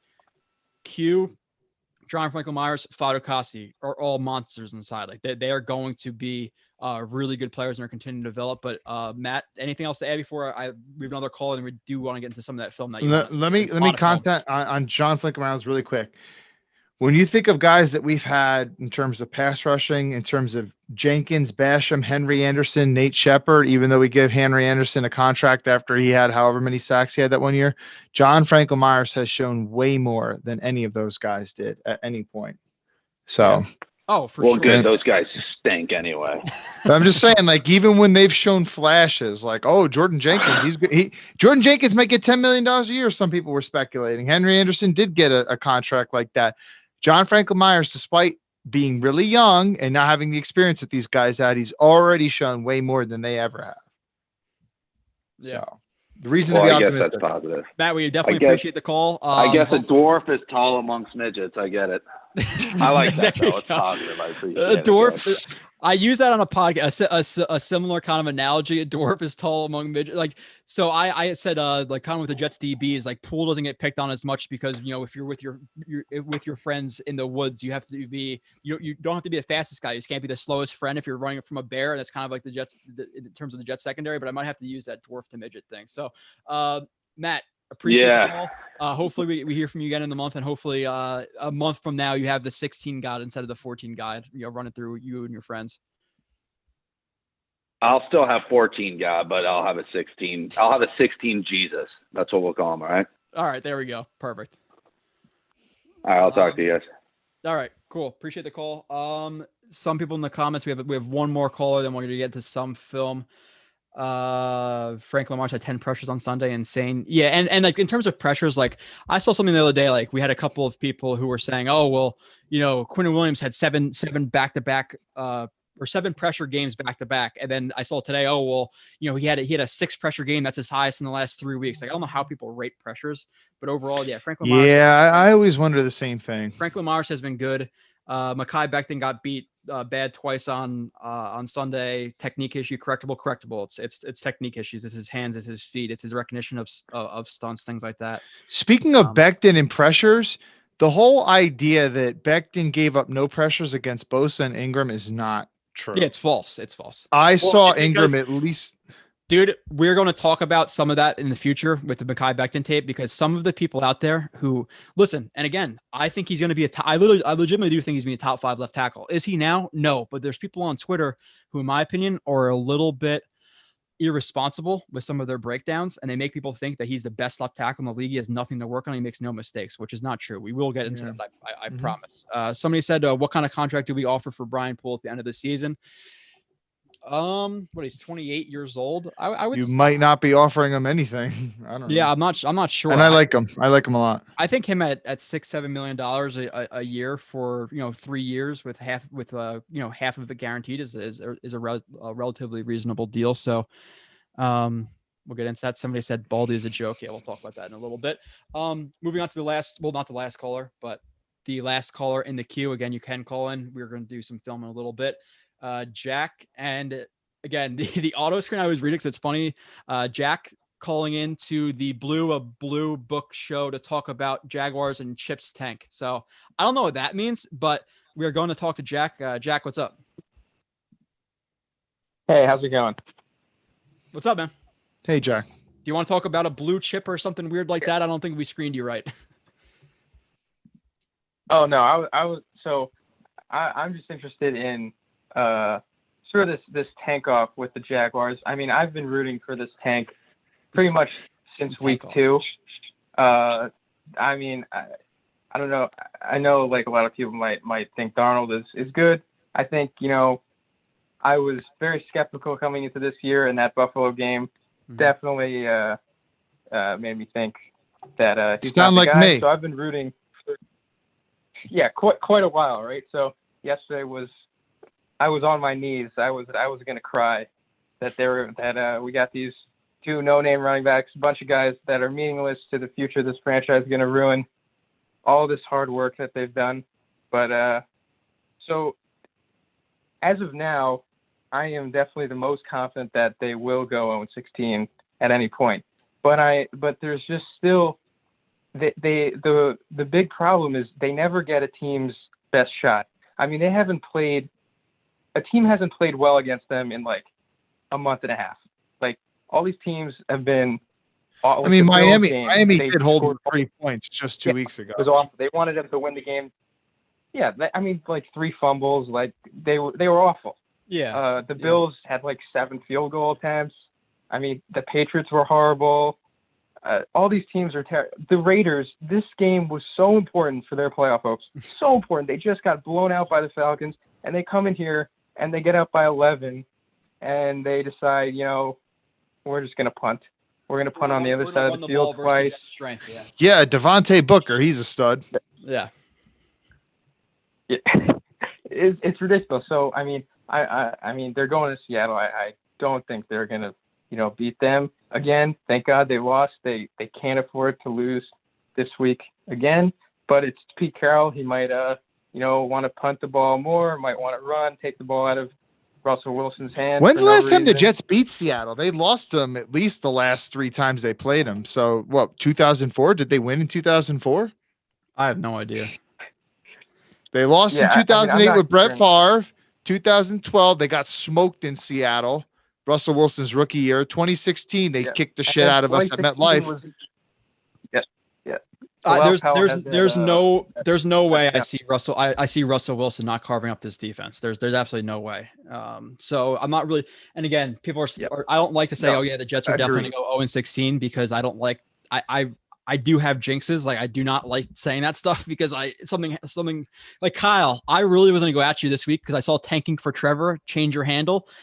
Like the week before we almost beat the Raiders. So you might have to change that back or something, or maybe you don't. I don't know at this point, but yeah, I think the Jets do have a good shot to go 0-16 just because they're terrible. Like Seattle's obviously a better team. The Rams are much better coached than the Jets.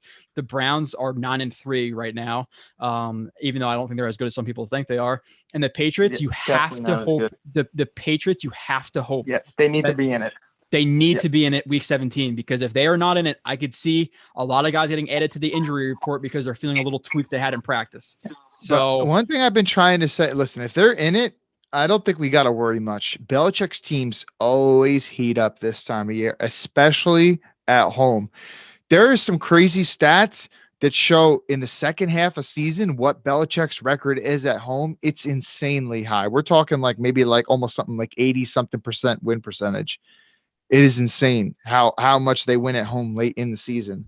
Mm-hmm. And Darnold is awful against New England. Just look at last year. So if New England wins 2 out of their next 3, I don't think we got to worry much about that game. Now, if Darnold gets hurt and Flacco comes in, we might have a little bit more of a worry. Like honestly, like dude, like if he played the Raiders this game, do we win the Raiders game? Probably. And like that's obviously really bad for Sam Darnold's future. The fact that Go ahead. I was nervous when he got that when Ty Johnson missed the blitz and he came up limping. I was like, oh no, Flacco's gonna come in. This Raiders defense is awful. And they're gonna win this game. Yeah, for sure. So we'll see obviously what happens at the Tankathon. Hopefully our next live stream, 1, you both call in again, and 2, we're talking about the Jets' #1 pick and who they're going to hire for a coach. Because listen, if I got to do a live stream after the Jets beat the Patriots week 17 because Bill Belichick benched everybody, I'll come on with you. I'm going to be miserable.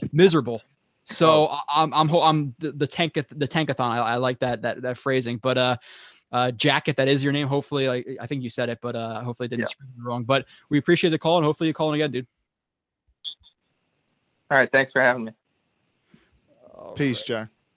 Let's see. Okay, so going back to the chat, 100 people in here. I don't know how many likes we have, but if we don't have about 100, I'll be pretty upset. I'm gonna freak out. Let's see. I'm trying to see if somebody said Seattle 33-7. Somebody asked if what's the biggest or who's the biggest to blame in terms of the Jets letting up with 200 yards to Waller. It's a combination of the spot dropping. It's a combination of Ashton Davis, Bryce Hall, Hewitt, Lange. It's everybody. The Jets cannot cover on the intermediate. They just cannot because of spot dropping. And I hate that Gregg Williams. Marcus May too. He had an opportunity to tackle Waller. Yeah, and Marcus May too. Like that's a couple. That's he missed the tackle there, and then what was the game? Was that like 2 games ago, with the Chargers game where they hit like a deep crosser and then he runs across tackles his own guy because he takes a really piss poor angle. So he had that bad angle against the Browns week 2 last year. Yeah, so some people tout him as a good tackler, like, and usually when he gets to the guy he is, but in terms of his angles and things like that, he's not. In my opinion, I think he's okay. Like he has some big busts. Yeah. Don't. He's not bad, but listen. We're not talking about Earl Thomas. We need to keep Darnold and trade that #1. But no, we're way past keeping Darnold at this point. Who are you cutting and who are you keeping so far? I don't know. Yeah, the guys who want to keep Darnold at this point, I don't even know if I could have a conversation with them. No, to be honest, no, I'm not trying to be disrespectful, but I just don't think there's any reasoning with that.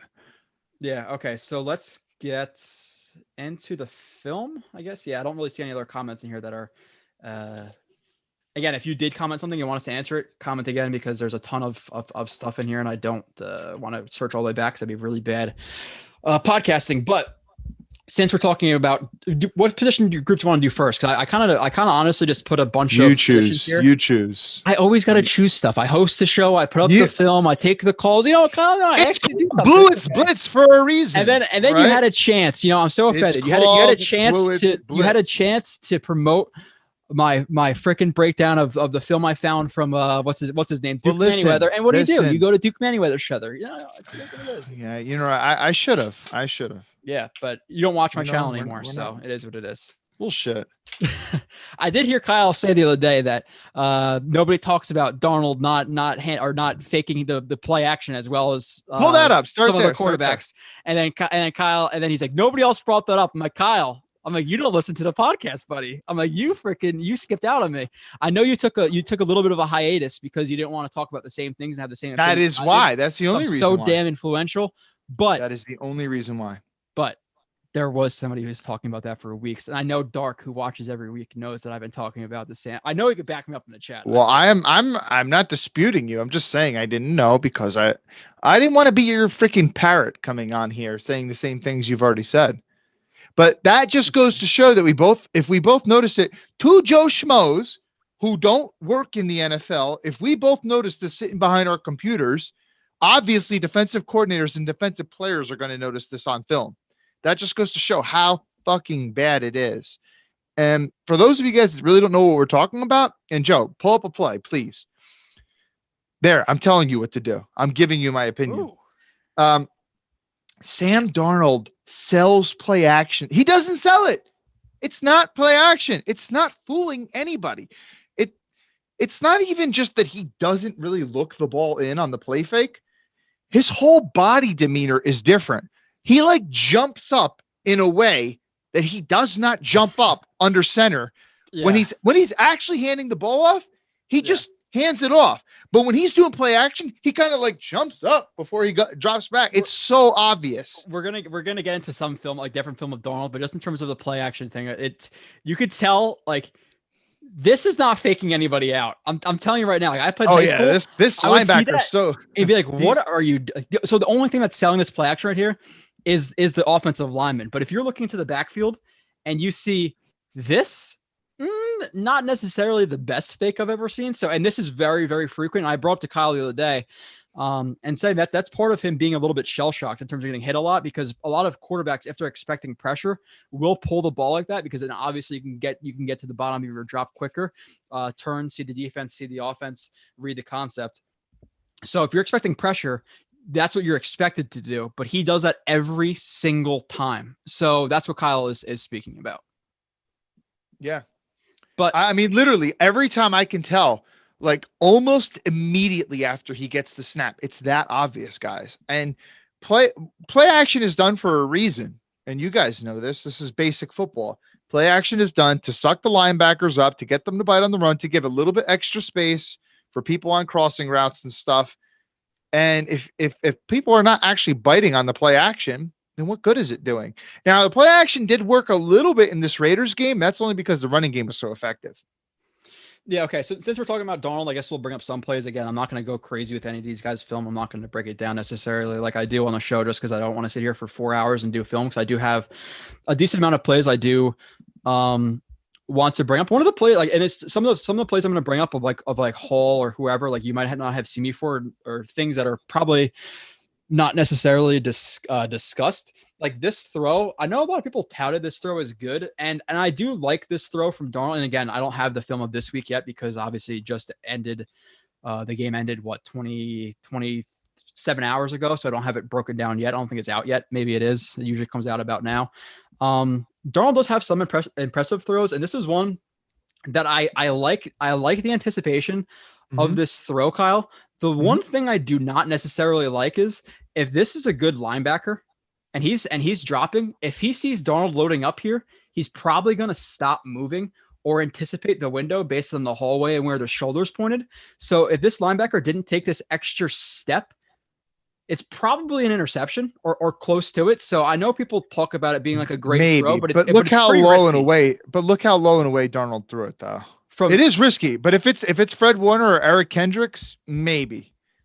From this, but by the way, this isn't even a linebacker though. This is a defensive. It's not. Yeah, exactly. So But still, when he goes to throw this ball, you're telling me that if that linebacker didn't take that extra, or that the defensive end didn't take that extra he's got a step, shot at it. He's got a shot yeah, that's at what I'm saying. It's like it's a good throw, but a risky throw. And obviously people talk about, it was too far to the inside, all that stuff. No, it's not. Mims obviously does a good job securing it and running. Might have been a little bit banged up on that play. It didn't really look like he was running full speed. Some of the other stuff I do, Mims sometimes looks slower than he actually is. I think he gets gassed. Like some of those plays, like that was after he banged his knee into the ground. There was another play where he was running for some yak, and it was right after they took like a 50-yard deep shot to him. So it's like people just act like it's easy to not get gassed, you know? So if you're running full speed, it is a little bit hard. So there are some like people bringing up, he looks slow, he might be hurt. And he's still getting into game shape. Remember, he had no preseason and he missed the first half of the season? Yeah. So this is the big play that was discussed. The thing I do want to bring up with this play where you have these two guys pulling the coverage, you have the wheel from Crowder right here. And it's weird because the Dolphins like ran a cover one, but they had two guys guarding the flats, which is a little bit different of a look than a typical cover one hole or funnel or whatever we're talking about, robber. The one thing I do want to bring up here is that people do, and again, I think it's like 50-50. Everybody kind of talks about this like he was 100% looking at Crowder at this point here. And if you were to say, Kyle, when Crowder gets to what point should Darnold know that he should have absolutely thrown this ball? I would say about here. Yeah. Oh yeah. Yeah. Of course. But yeah, if he probably not saying, yet, right? The saying if he's even, he's leaving, right? Okay. Yes. So probably about here. Mm-hmm. If you look, and this is what I always do with film as well, you have to watch a million times. If you look at where the defensive lineman is, his body is about at the 39-yard line. Now, if we go to the other view, so this is a play like where I try to be really fair to Darnold when he deserves criticism. Yeah, he runs to the first down here. If you look at his helmet, again, the defensive lineman was about at the, a little bit over the 39-yard line. If you look at Darnold's helmet, it goes to the side. Like watch the helmet and watch it's a really, really slight turn to the inside. So I think he looks off about now. Yeah. You see his head now? And this guy was at or past the 39-yard line right there. So I actually think he looked off literally a quarter of a second before before Crowder got open. What's the down and distance? I can't. I don't know if I have it listed. Third and 2. Third and 3. Okay. So it makes it a little bit less of a bad play from him because if he can get this completion to Perriman, then it's a first down. Obviously, you want to take advantage of big plays when you can. Oh yeah. Yeah. So I think what he was seeing was, okay, he's, this guy's in trail. This guy's matching him in the flat. So he's going to pick him up. He didn't expect this guy to play this as poorly as he did. So like, that's just my opinion on it, where I think he looked off just literally a hair before he got open. And wheel routes are very low completion percentages. It's one of the lowest. Unless you're playing the Jets linebackers. Yes. Maybe not this year, but you remember in the past, like how many wheel routes like that year with David Harris? The Eagles week 4, 2015. We got abused that game. That was after by good old Sam Bradford. Who did we start that season? We started with the Browns, then Indy. Then who's week 3? I think week 3 was the Eagles. No, week 3 was the Redskins. I think. That might have been that. We started 2-2. I know that. And the Eagles was week 4. I'm positive about that. 2-2. So week 3 was a loss time. So we beat the Browns. We beat Indy week 2. Because I drove to Indianapolis. Looking at some of the more of the film again, I'll get into the chat in a little bit. Kyle, if you want to, this is the play that he forces it to. It's like these plays. I know that he, some people are saying you wanted him to take more deep shots. In this situation, I don't like him taking a deep shot based on the pre-snap read. Like he's going deep. You have a safety who's over top. And once you take your drop and you realize that safety is going to be over top to play that ball, you either have to put it outside shoulder and pretty quickly, but you can't lead him over the top. So at this point, like I said, if you do want to take the shot, you don't have to fire it in there and most likely go to the back shoulder. Instead, he sees the safety and floats it in the air and allows the safety to close ground for what easily could have been a pick. So another bad decision by Darnold, obviously, again, reading that middle of the field safety and then deciding to throw the ball. Obviously, terrible transitional footwork too, right there at the bottom. You want to get your feet pointed where they're not. Well, his back foot gets pointed, but this foot's towards the sideline again, which is not conducive to a good lead foot. You want your foot going where the direction you're throwing the ball. The shoulders are not pointed to where you want to throw the ball, so his body's not pointed to where he wants to throw it. And obviously, he throws it and makes a bad decision. Where again, if you initially watch, if you want to throw the ball to Perryman, or is it Perryman? I think it's Perryman. You can throw it to the outside shoulder right here where you have room on the sideline, but to float this ball up again with bad technique while you're throwing the ball to a point where if Perryman doesn't get lucky and just get his right hand on that ball, it's a pick for Howard, and it's a 3-pick game instead of a 2-pick game, obviously depending on future play calls, but not a good decision by Darnold there either. Yeah, and I don't know who the safety is too, but even if he plays a little better, and I know that Darnold was trying to look him off, he held his eyes to the left kind of before he started to throw it.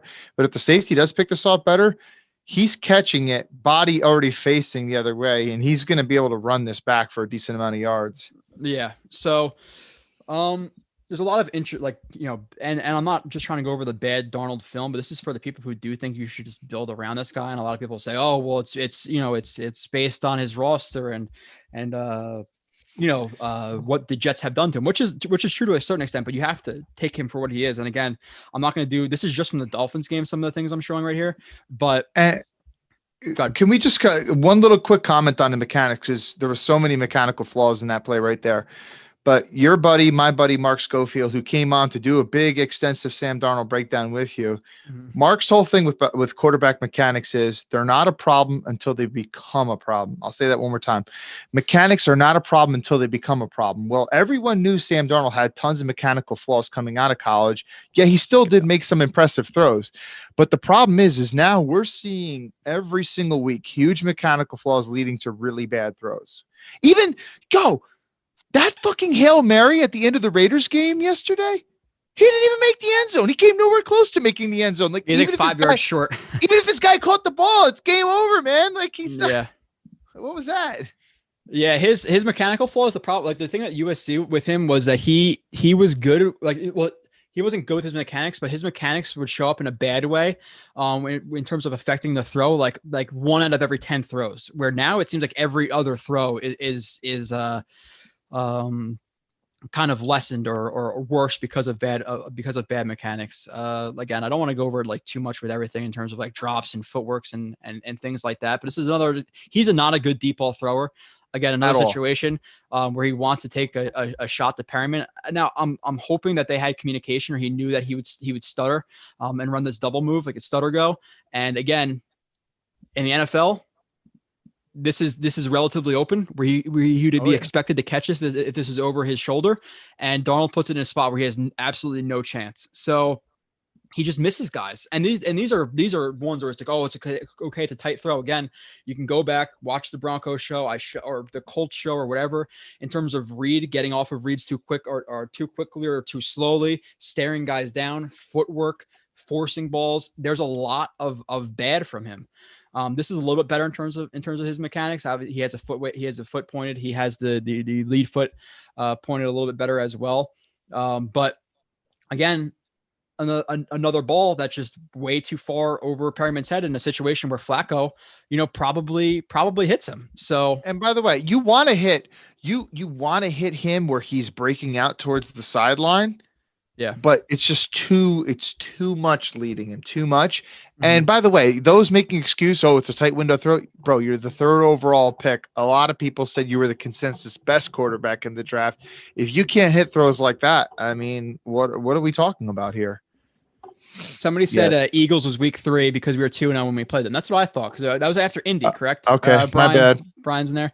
You just said you were confident. It is what it is. I was. My bad. Last play of Darnold, again, I don't want to get too much of him just because we have some other guys to do, and I don't want to just sit here and hammer Darnold, because I think it's pretty much known that he's going to be gone.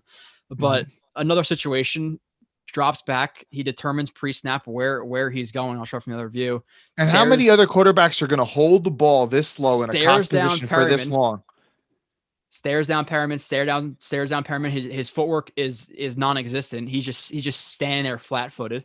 Absolutely terrible footwork.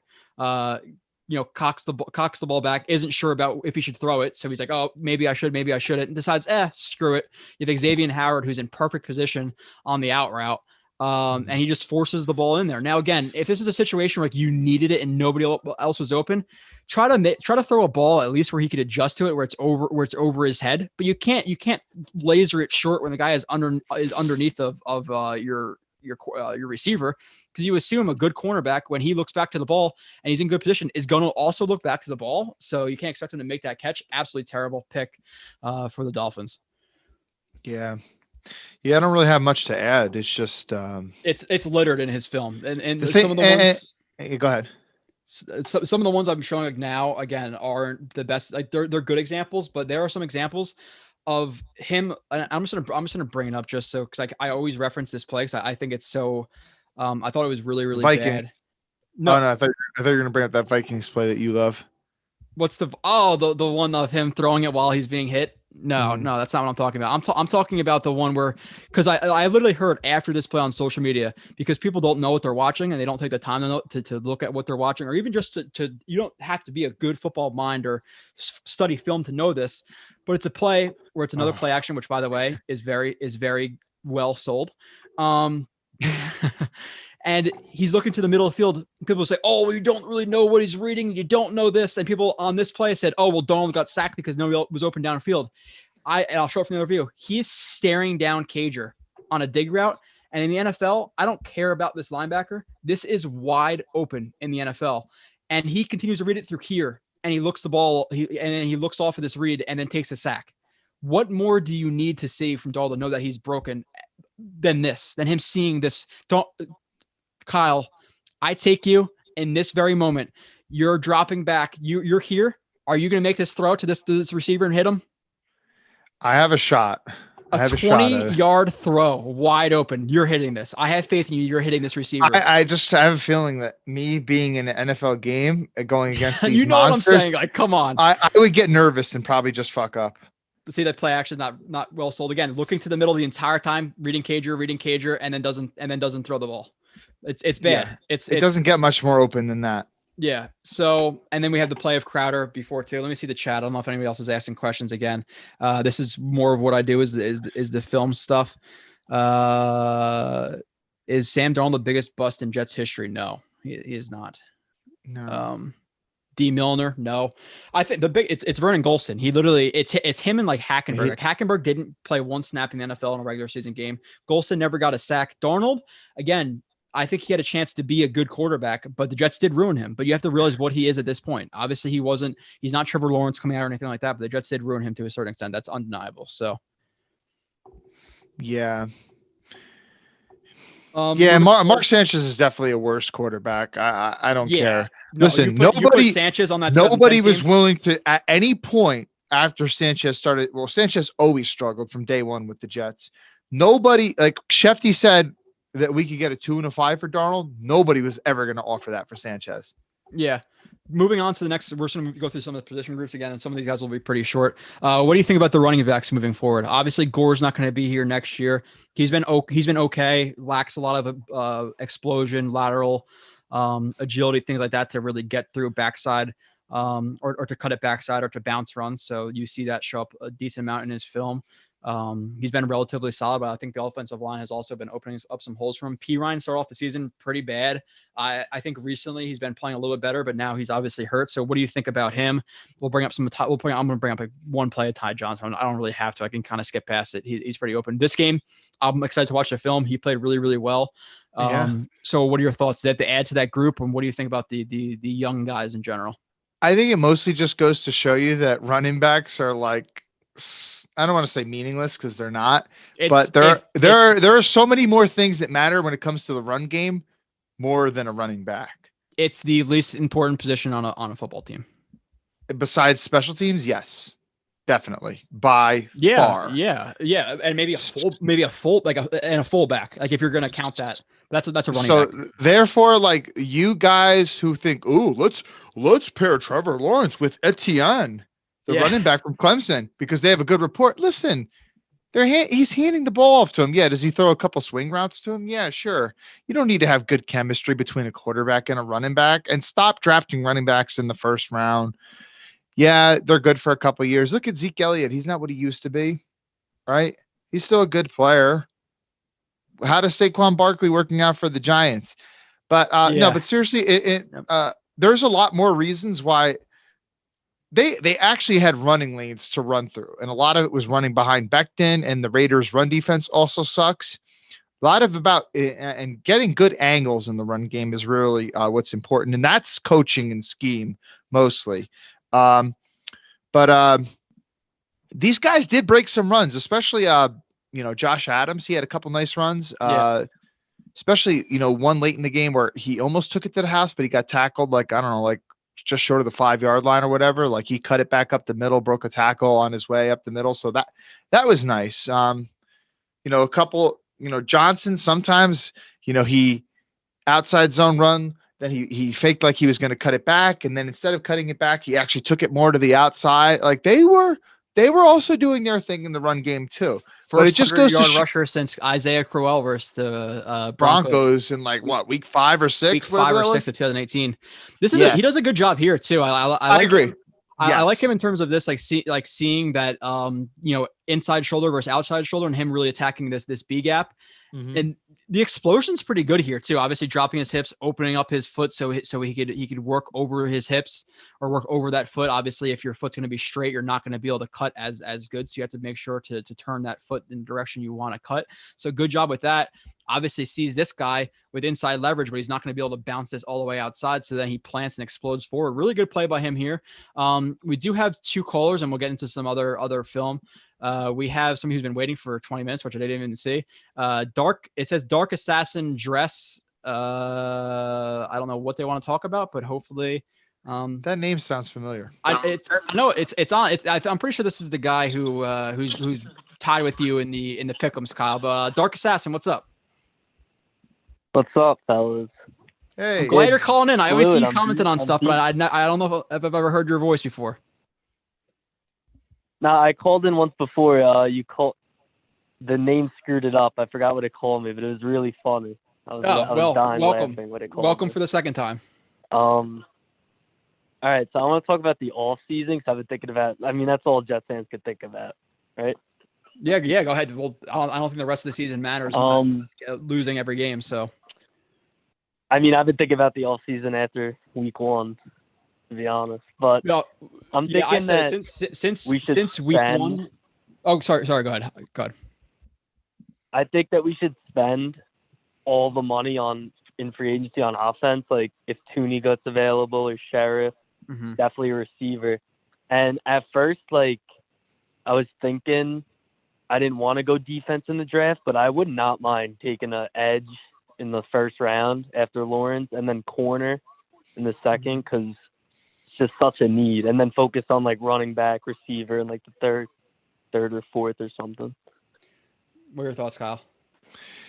Yeah, I'm totally with you when it comes to spending off it, because free agency is all about needs, right? You address needs in free agency, and obviously our offense has been our biggest problem for a very long time. And obviously, with your new quarterback, you want to put him in a position to succeed, which is obviously what we didn't do with Darnold. So I'm totally with you in investing most of our free agency money in that. I might disagree. Listen, I don't know these draft prospects that well yet, so I can't really comment on specific players. But the idea of, our second round pick needs to be on this or this, I don't really like that, because when you try to target specific position groups in the draft, that's where you get into trouble. Yeah. We have this need, so let's address it in the draft, and especially early. Now, maybe a little bit later on. We could use the backup running back, and maybe 4 rounds 4, 5, or 6. Okay, but in the first round, we need to get a receiver. So, this guy, he's actually our 7th receiver on the board. If you start doing that, and then you draft over a bunch of other guys you had on your board, you're gonna screw yourself over. And you mentioned drafting ETN before. Listen, and I've heard Pitts too. If you draft a tight end or a running back and you still have the holes the Jets do on the roster at the end of the first round, we're having serious issues. But Joe, we don't need to draft Pitts, man. We got Chris Herndon. Yeah, right. The thing again, I don't want to lock I'd be myself in, sick if we drafted ETN. Yeah, no, the thing is, like, listen, and I know people do want to address the offense, which for sure needs to be addressed largely because of Lawrence coming in even more so than other years if you have an established quarterback. So I think you're right. I think they're going to really heavily target Tooney and Sheriff because obviously Joe Douglas is a big offensive line guy. I think they'll get another depth receiver, but you don't want to lock yourself into the draft saying we need to take receiver because if your receiver or your tackle, whoever you are on offense, is a B+ grade, but you have an A corner sitting there on your board, you're not going to skip on that because how important are corners in the modern day NFL? How important are outside linebackers? So you can't just skip on those guys because you need to take offense and reach to take a tight end or a running back or even a receiver who you're not in love with. So I think it's very possible that the Jets take an outside linebacker or corner with the first, second round pick. Now I know people in the chat are probably saying, oh, well, what the hell? The Jets need offense. Yes. But again, if you're taking a B prospect over an A prospect because of position, it's bad thinking. So ideally, do you have a receiver sitting there?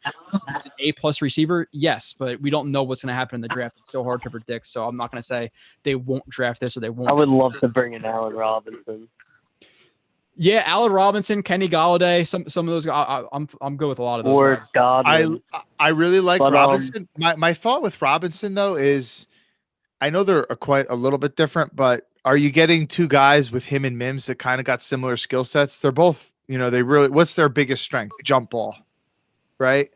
So, I'd like to have a receiver core that's a little bit more diversified.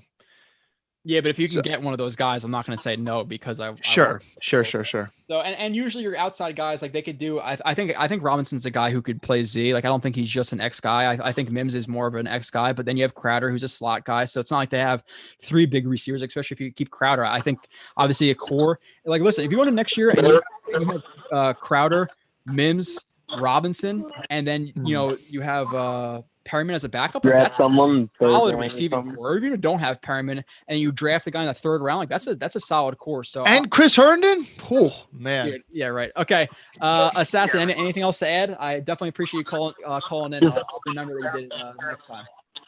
I've been arguing with Jets fans because they want to sound like Bud Dupree and stuff. He's just so over. I don't want to give big money to someone like that. 1 year of production, just got injured. I'm not going to pay that guy big money. A lot of people last year, a lot of people were all over Shaq Barrett. I'm like, why? For 1 year of production, so he comes to the Jets and has 8 sacks, and you're paying him $17 million a year. There's absolutely no way. Like, what has Shaq Barrett done this year? Same with like Judon.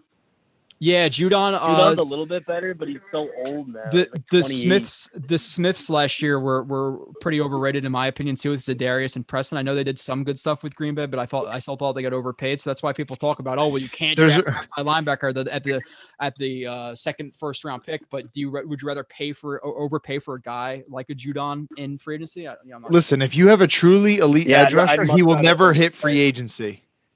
If you have a really, really good edge rusher, he's not hitting free agency. Yeah, exactly. So for all the people who wanted to pay Shaq Barrett, right now with 4 games left in the season, he has 6 sacks. So that's the examples of like the 1 year wonder. Or imagine Jadeveon Clowney. Oh my God.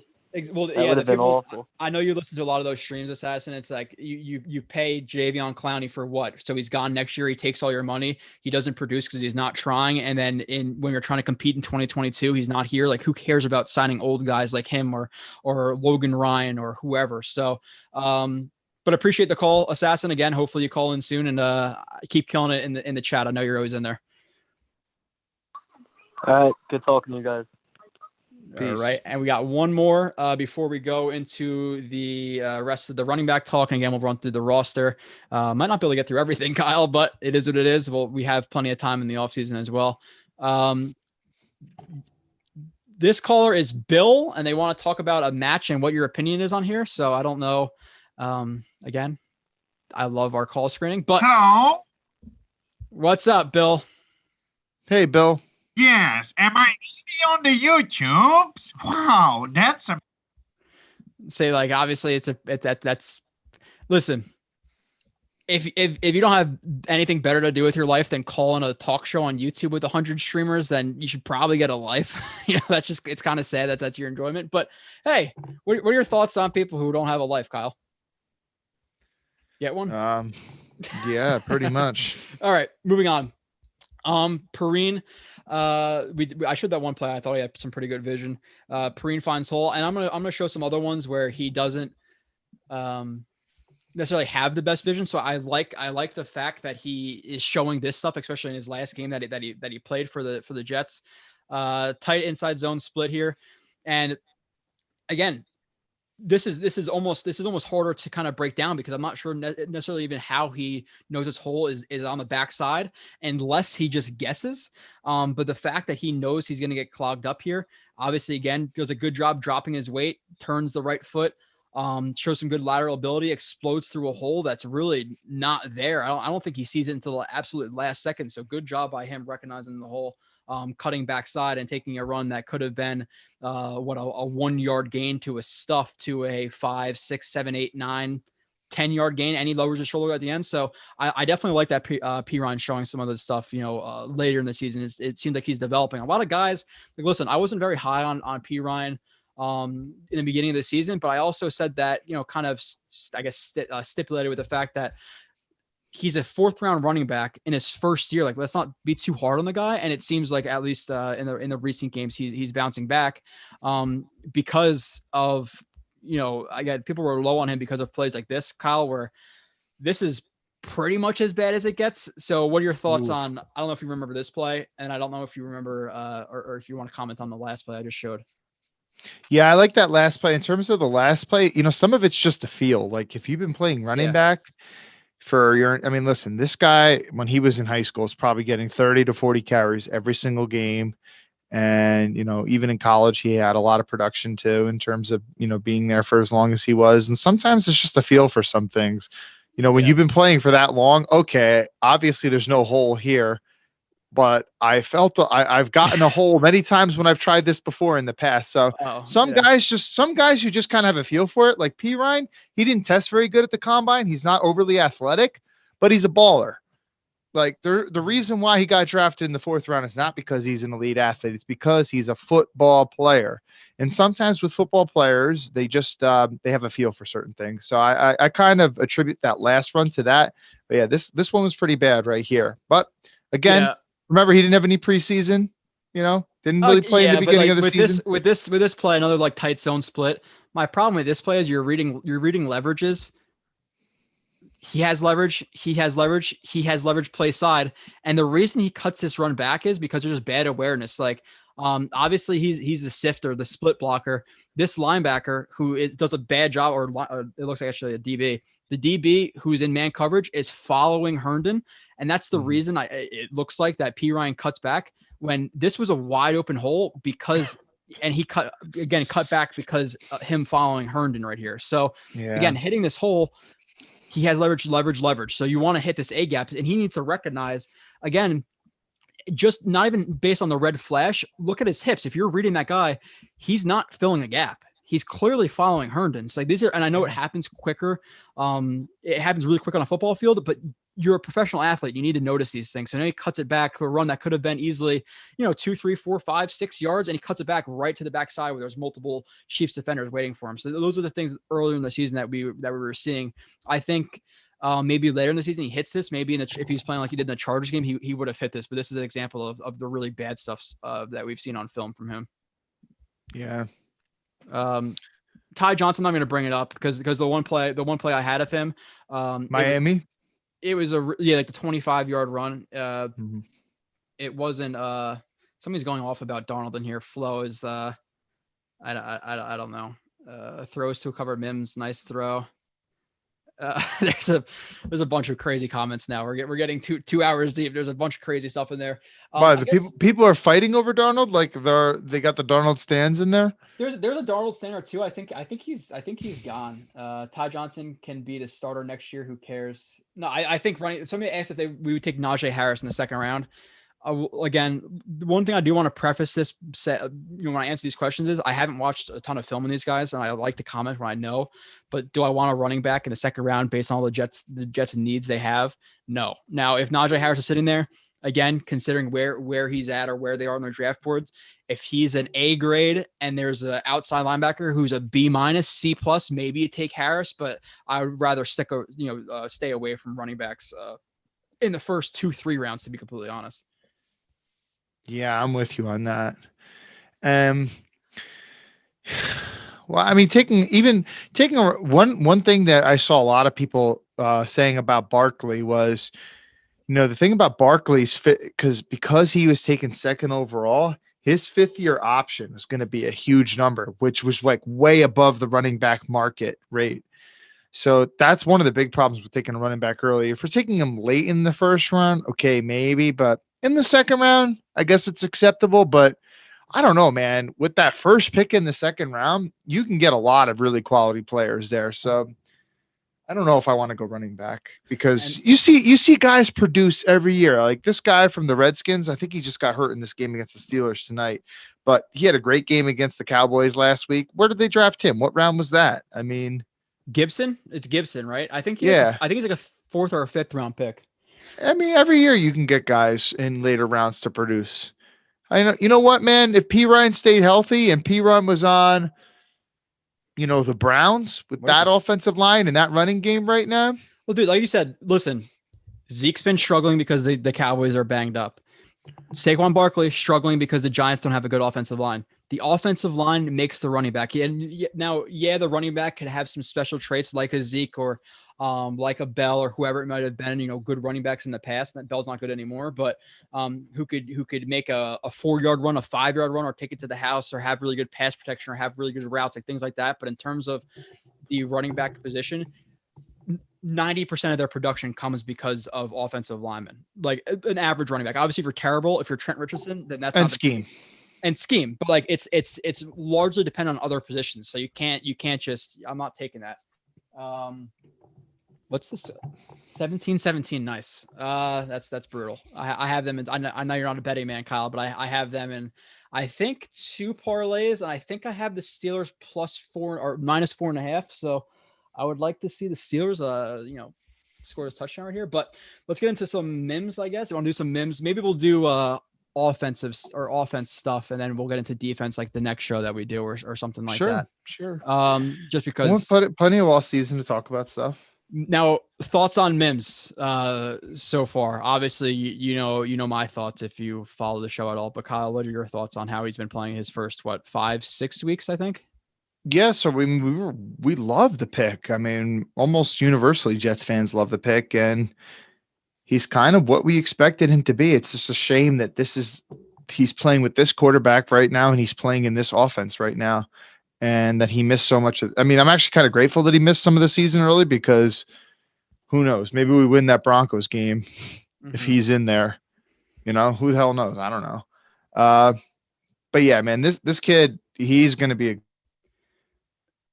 again, and it's the little things I like. I don't want to break down the whole play again. I'm not wasting my time with all of that just for time's sake. But the little things he's been doing at the top of the routes when he's working to the ball have been really impressive. Like that, this little the little push off right here at the top is a really nice like wrinkle, because a lot of guys, like especially rookies, they're thinking too much. They're trying to. Kyle said his computer crashed, so he's completely frozen. I thought he was just really attentively watching what I'm doing. Hopefully he gets back on in 2 seconds. If not, I'll go through some of the film, I guess, with you guys. Love from a Patriots fan, Jin Ichimaru. Listen, a lot of people hate Patriots fans because they're cocky and things like that. If the Jets were as good as the Patriots were the last year, we would be unbearable. So when they're a little bit cocky, I can't hate them. My real hate for Dolphins fans. I don't like Dolphins fans for the most part. I think they're super cocky when they don't have a lot to be cocky about. Obviously this year they have more than the Jets do. But I am not. Somebody asked Joe, who's your favorite interior offensive lineman in the draft? Trey Smith, Wyatt Davis, Creed Humphrey. Again, so I like obviously the idea of an interior offensive lineman with the second pick, whether that be 21, 22, 23, whatever it may be. But at the same time, I like to comment on. I don't like to comment guys too heavily, because I think for some of the people who watch this, they respect my opinion. So I want to say, oh well, I really like Wyatt Davis, and then I watch his film like, this guy kind of sucks. So I am kind of going to hold back my opinions on those guys until I watch them. Will I have breakdowns of guys like Wyatt Davis and Trey Smith and Lawrence and all these guys and receivers in the offseason leading up to the draft? Yes, I will. So that's where you'll get my real opinion. Do I like the idea of an interior lineman with a second pick? Yeah, for sure. I think that's one of the most important positions you could possibly have. So, but let me try. Sorry, I'm trying to see if I don't know if Kyle's calling back or not. No, it looks like his computer still crashed. So maybe he'll call back in, maybe he will not. But moving on to some of the MIM stuff, I'm gonna run through this quickly. Try to read some. Would you all rather take Creed Humphrey or Wyatt Davis? Somebody asked that to other people. Again, do people really know? Like, other than people typing in a YouTube highlight and seeing 5 minutes of him pancaking guys, do you really know what he is on a snap-to-snap basis? Do you know what techniques he's using? Do you know what he should be doing versus not doing? Do you know how he takes on combo blocks? Do you know why he loses? Is how he loses fixable? There's so many things that you have to look at. Guys like Andrew Thomas, you can make a huge highlight film of him, but then I watched the film and I'm like, I think he's limited to the point where he could be an average guy, but he's never going to be an above or a really great player. And that was why I didn't want to take an Andrew Thomas, because I felt he had a limited ceiling, and I felt like the Jets zone system, which is a lot of mid zone, outside zone, inside zone, but zone in general, you need more athletic linemen. So I didn't feel like he was the best fit for the Jets offense. So do people talk about that when they watch an Andrew Thomas highlight tape of him burying guys into the ground? No, not really. So I like to watch the film first before I really comment on things, too strongly. So, interior offensive lineman, sure. Will I have a much stronger opinion for you in a month or two when I watch some guys? Then yeah, for sure. Darnold is the biggest bust in team history, though. Nice guys, big time sluggard, the kind of dude who says pull my finger during dinner. I don't think Darnold's that guy at all. I think we're attacking his character now, which I don't think is necessarily right. I think he's actually a really good dude. Interior offensive lineman in the past, especially. Oh yeah. Okay, so moving on to some of the other impressive things from Mims. Let me pull up another play or two here of Mims. And this is one of the arguments I had. I just want to pull up this play in terms of to bring up the yak conversation of Mims. People talk about that he wasn't a yak guy.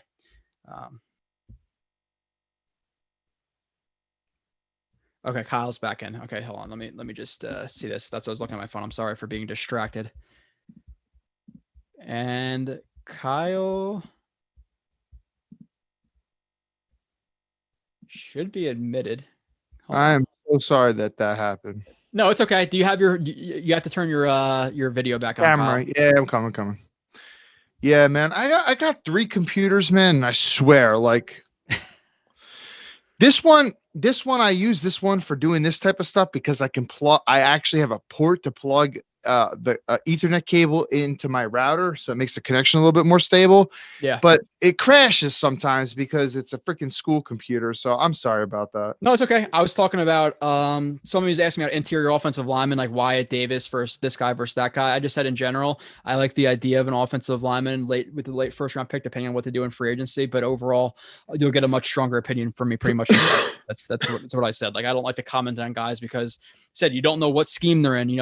I commented on my thoughts on Andrew Thomas, where you could type in an Andrew Thomas highlight tape on YouTube and see him burying guys, but then you're not going to get the conversation I had with people where I thought he was limited athletically. He was laboring to get back in his pass sets versus college guys, and I thought he had a limited ceiling. So like but Joe, he had great PFF stats. And he buried guys. Look at him on his down block. That's so great. Like, okay, but why is he struggling to get back in a pass set versus a guy from a Division II or Division I or Division II school or whatever? That's a problem. So I didn't want the Jets to take him, and that's why he's my 4th tackle. But you're not going to get that from a YouTube highlight or going on Twitter and seeing some guy who doesn't know football say, "Oh yeah, this guy is great." Yeah, cool. Like, why? Why is he bad? Can he improve on his problems? That's a big thing too.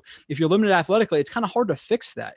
Like whereas Becton has some technical flaws, but things that could be fixed. And the thing I want to bring up, and that's kind of in step with what I was just saying there, Kyle, is you hear a lot of things about people with no context to why or film to back it up. And what was the one thing he heard about Mims at Baylor? Oh, well, he's not a yak guy. Well, tell me why he's not a yak guy, Kyle. Maybe because he had the 2nd most contested catches in the nation, and he ran a bunch of fade routes. You show me a lot of receivers who get yak off of fades. versus guys like CeeDee Lamb who are wide open, breaking across the middle with nobody 10 yards around him, and he runs for 50 yards with nobody touching him. So there's a big difference between the systems and why they got Yak. So Mims is a Yak guy. He could definitely get Yak. It's undoubtable because he's strong and he plays with his hair on fire. Like he's a good blocker. He's strong. He has the want to. So he is a Yak guy. And you've pretty much seen it every week that he's been playing. And by the way, those of you guys that are new to Joe's stuff, this is a point that Joe made in his pre-draft analysis of Mims. This is not something that Joe is saying now, and he's clamoring. He's been making this point for many, many, many months. Mm-hmm. All right, so same thing with Thomas. Like Thomas is the guy who's struggling the most right now. And if you watch the channel, if you watch my Andrew Thomas breakdown, I think you could expect that to a certain extent because he's limited. That's just it is what he is. So going on YouTube and I could put up a 5-minute film breakdown of him right now, just showing the good stuff. The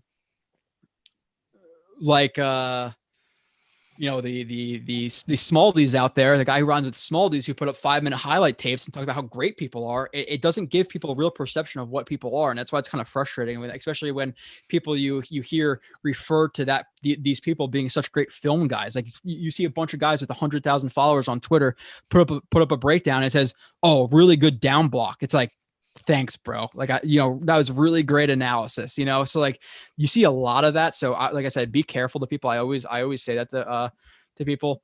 Top right here. So something I think he needs work on overall are his releases, but this is one of the plays where I think somebody asked me last week, I think I was on the Jets Talk 24/7 stream, and somebody asked me, are there any plays where he wins, where he's not targeted? Of course. This is a good example of one. What would you say his favorite / best kind of releases? He's using split releases or get evens, which are fine, but they have to be in the right situation. Like he too often he's almost speed releasing where he gets his feet even, which again is a get even. You have split releases where you're going to bring the front foot back to the back foot or split it. And the reason for split releases is typically if a guy is in strong press and you think he's in a strong press, you kind of step back, you're making him reach into that punch, and then he's off balance, you defeat the hands and you run. He uses those type of releases too often when guys are playing off, which isn't really going to threaten their hips or kind of F up their balance basically. And then he's letting guys stack them. And that's why you see so many contested catches, but I wouldn't be overly concerned with Mims in terms of his releases just because he's a young guy. Everything's happening fast right now. Because if you watch the film breakdown I did of him at Baylor, especially the Senior Bowl, he dominated with his releases, absolutely dominated. And I did that with a former NFL DB who also thought he dominated. So I think he needs to learn some. And Marcus's comparison recently saying that Mims had a upside? Julio Jones. And you made the pre-draft comparison of AJ Green, right? Yeah, AJ Green was my pre-draft. Yeah. Wow. Okay. Yeah, and I think dude, like the lankiness he has, the explosion in short areas. I'm gonna show a play in a little bit. That remember, I don't know if you watched that breakdown, Kyle, of Mims, but do you remember the play I talked about was like a hitch, and he ran the hitch with really bad technique, but overall he got out of the break really, really quickly. I have another play I think about against whatever game it was. Maybe it's the Patriots game where I have a play of him again, not good technique, but getting out of the break pretty damn quickly. So this is a play where again it's almost like it's a split release, but it's not a great split release because he's bringing his foot kind of outwards and not backwards. And again, you don't really want to do this, especially when the guy is about a yard off. So I don't love this release in terms of his footwork right here, but I do like the foot fire right there. There's just a 1-2 step, and then he uses a rocker step, plant off to the right, almost like a crossover. People call it a crossover too, but I call it a rocker. The right to the left with the head fake. Defeat the hands, double swipe, wins deep. I don't know if you consider this a win in the NFL, Kyle, but I do. Oh, yeah. And he's not targeted. Obviously, again, he gets pressure off the left side, but this is a win. This safety's hanging looking inside. Listen, Flacco throws this ball. I'm not saying Mims catches it and goes the distance. I mean, if it's a perfect throw where he really leads Mims and Mims can catch it in stride, maybe. I doubt it, but that could be a big catch right there at the very least. Yeah. The next play is literally what I was talking about, the stop with the bad techniques. I do want to show that. And this is kind of why I say that he has the comparisons of those guys. Freak athletes, tall, lanky, catch radius, route running ability, really good releases. Like I don't think he's Julio, because I don't think he's as much of a freak as Julio is. Like Julio is a freak. Like Mims is a freak, but not as much of a freak as Julio is. So I don't think he could be Julio. But listen, if I told, and again, obviously every single person in this chat is going to take AJ Green. But if he is that, AJ Green was a top 5 receiver for how many years, Kyle? So close to a decade. Yeah. So it's a very, very good receiver, and he's on the top right here. It's another example of, again, I want you people to watch it just in full speed, and I'll go to the chat really quickly just to see if anybody's commenting on a bunch of stuff. I don't know if people bailed once the film come on. Okay, good. Still 84 people in here, so people don't hate the film breakdowns. Again, this is more of what I do. These are quicker reviews than I typically do, but this is it. I was just about to say that. Yeah. So he's on the top right here. So again, only thing I want you to watch right now is the speed of the break. Which again, you'd say pretty solid break, right? Now these are things that might be highlighted on Twitter. Oh, he catches the ball and look how quickly he braked. But the things I want to highlight here is, one, the drive phase, which I absolutely love. One, he stems towards the guy a little bit and gets inside, which I like that aggressive step towards him just to keep him outside leverage and really not contest the stem. Next thing, the drive phase. I don't know about you, Kyle, but looking at his shoulders right now and his head down, you're expecting him to go deep, correct? Which a lot of guys, their shoulders come up before their break and they're not really selling deep. So you really want to sell that drive phase. The one thing that Julio Jones is really, really good at. Stephen Hill would be up like a statue right now. He sells. And by the way, my brother is like, oh, I don't know, Denzel Mims' combine kind of looks like Stephen Hill's. Okay. Yeah. Well, that's false. But yeah, so the thing that Julio Jones does is he's really good at showing you 100%, but he's really not running 90% with high knees, and you really want to sell the drive phase. If your shoulders are up right here, the safety, whoever is going to collapse on you a little bit, because now he's thinking he's running deep. And again, sells deep the entire way. Now this is good. The drive phase is good. So he is giving full effort. Again, his shoulders are coming high. The one thing I do not like is the break in terms of the stop step right here. You see that I always talk about the lunge into the step. See how he's lunging? That kind of looks like Lawrence Cager right there. Yeah, you don't want to lunge into the step because your momentum is going forwards. It's not going down. You really want to throw your body into the ground, not jump into the step. Again, if you stick around for a lot of the film breakdowns, you'll see what I mean in terms of guys really throwing themselves into the ground. So he lunges into the break, and now we see him not commit fully to the break. 1 stop step, 2 stop steps, and then he breaks. You want to see him really be completely with his chest over his knees, really condensed. You don't want to see guys, if it looks like they're sitting in a chair, it's not a good break. And he's sitting in a chair right here. It means he's sitting back. So he's leaning out of his steps. So his feet are trying to step into the ground while he's leaning backwards. So you're kind of fighting your own momentum. So I want to see him really commit to his stop steps, and he starts to look out of his break before his feet get out of it. So he's looking at his break early. He's sitting back. He's not committing to the break, and it's still a good break, and he catches the ball. Now it's not a contested catch or anything like that. He catches it with his body, but if you were just to watch it, okay, great break. Now, if you take the technique that I'm talking about and he commits to his 2 stop steps, if his eyes aren't out too early, if all of these things, then it's an elite break. So these are things I'm really, really excited about with Mims. But any comments, Kyle? Again, really good drive phase, not the best break in terms of technique, but still a pretty damn good break for a guy who's 6'3", 215. Yeah, and even if the break is a little bit better, maybe the quarterback decides to release the ball a little bit earlier, and then he catches it, and then can maybe make a little bit run after the catch. So it just goes to show that those little things do matter. But the point that you're really trying to highlight, I believe, is that you're seeing many promising things there, and he's still a young player. And if he refines some of these other little things, that's when you're starting to put him in the elite conversation.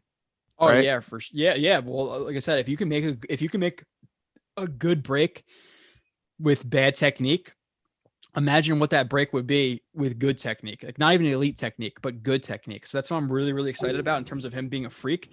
And that's what I'm going to hear people talk about. Oh, he's not a yak guy. He's a good number 2. Like why do we see a guy for 5 games and he's playing or 4 or 5, whatever, 6, and he's playing really well, sometimes not get targeted, throws in the double team and people say, oh, he could be a good number 2. Is it Jets fans kind of like hesitancy to think they have a good player? Like, is that what it is? Or do people just not know what they're watching? Because what has Mims showed you in the last 5 weeks, almost like, lunging over guys' back and making contested catches and these push-offs and fingertip catches and yak and all this stuff.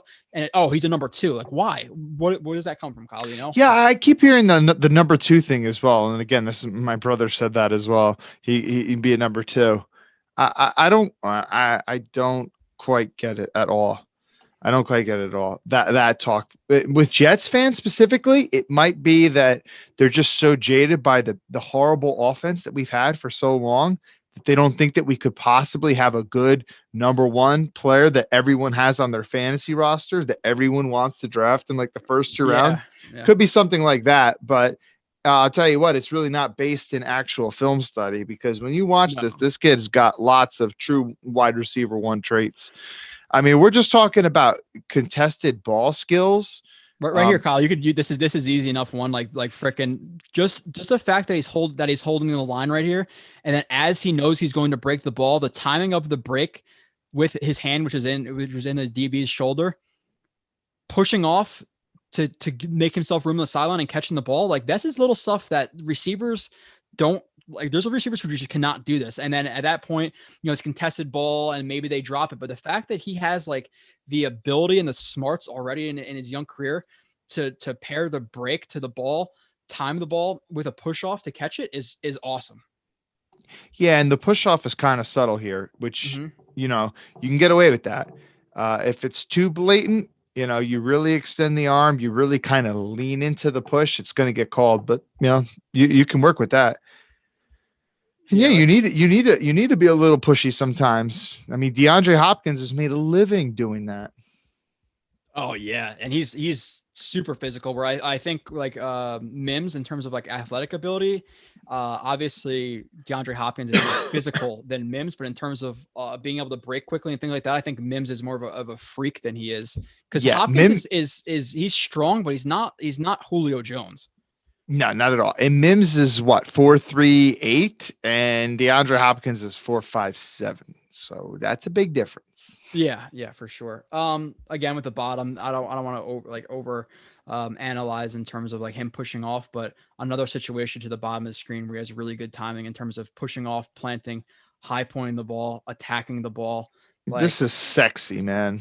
Like, obviously being stacked, tracking the ball, and just the timing of planting right there with the right foot, pushing off, and then high pointing it with good technique too. He doesn't have bad technique like Herndon does with his freaking hands that are like one's forward and one sideways trying to catch the ball. Like, he has good technique.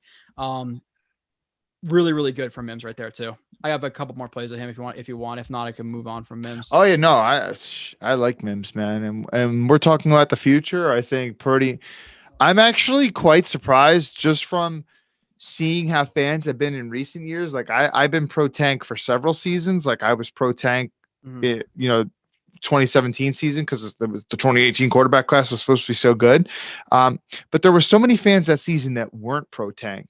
But from what I'm seeing, and maybe I'm just following better people this time around, it seems that most fans are actually pro tank this year, a lot more than in previous years. So, we're talking about the future right now. Yeah. Okay. Bottom of the screen. This is one of those stretch releases, which is literally just a hard stab to the outside, which is almost like a Who's covering him right here? Is this Hayward? 43. So no, I don't know. Hayward's in the 20s, right? I don't know.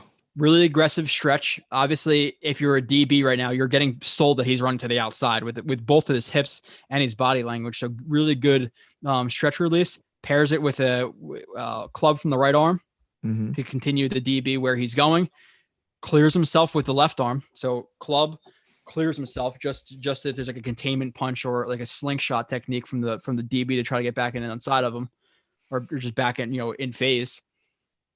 Clears himself, wins deep. And now listen, would this be a hard throw for any quarterback? Yes, but in the NFL, if he leads him and he's throwing the inside shoulder, or not even inside shoulder, but right over his head instead of so far outside, could he have caught this ball?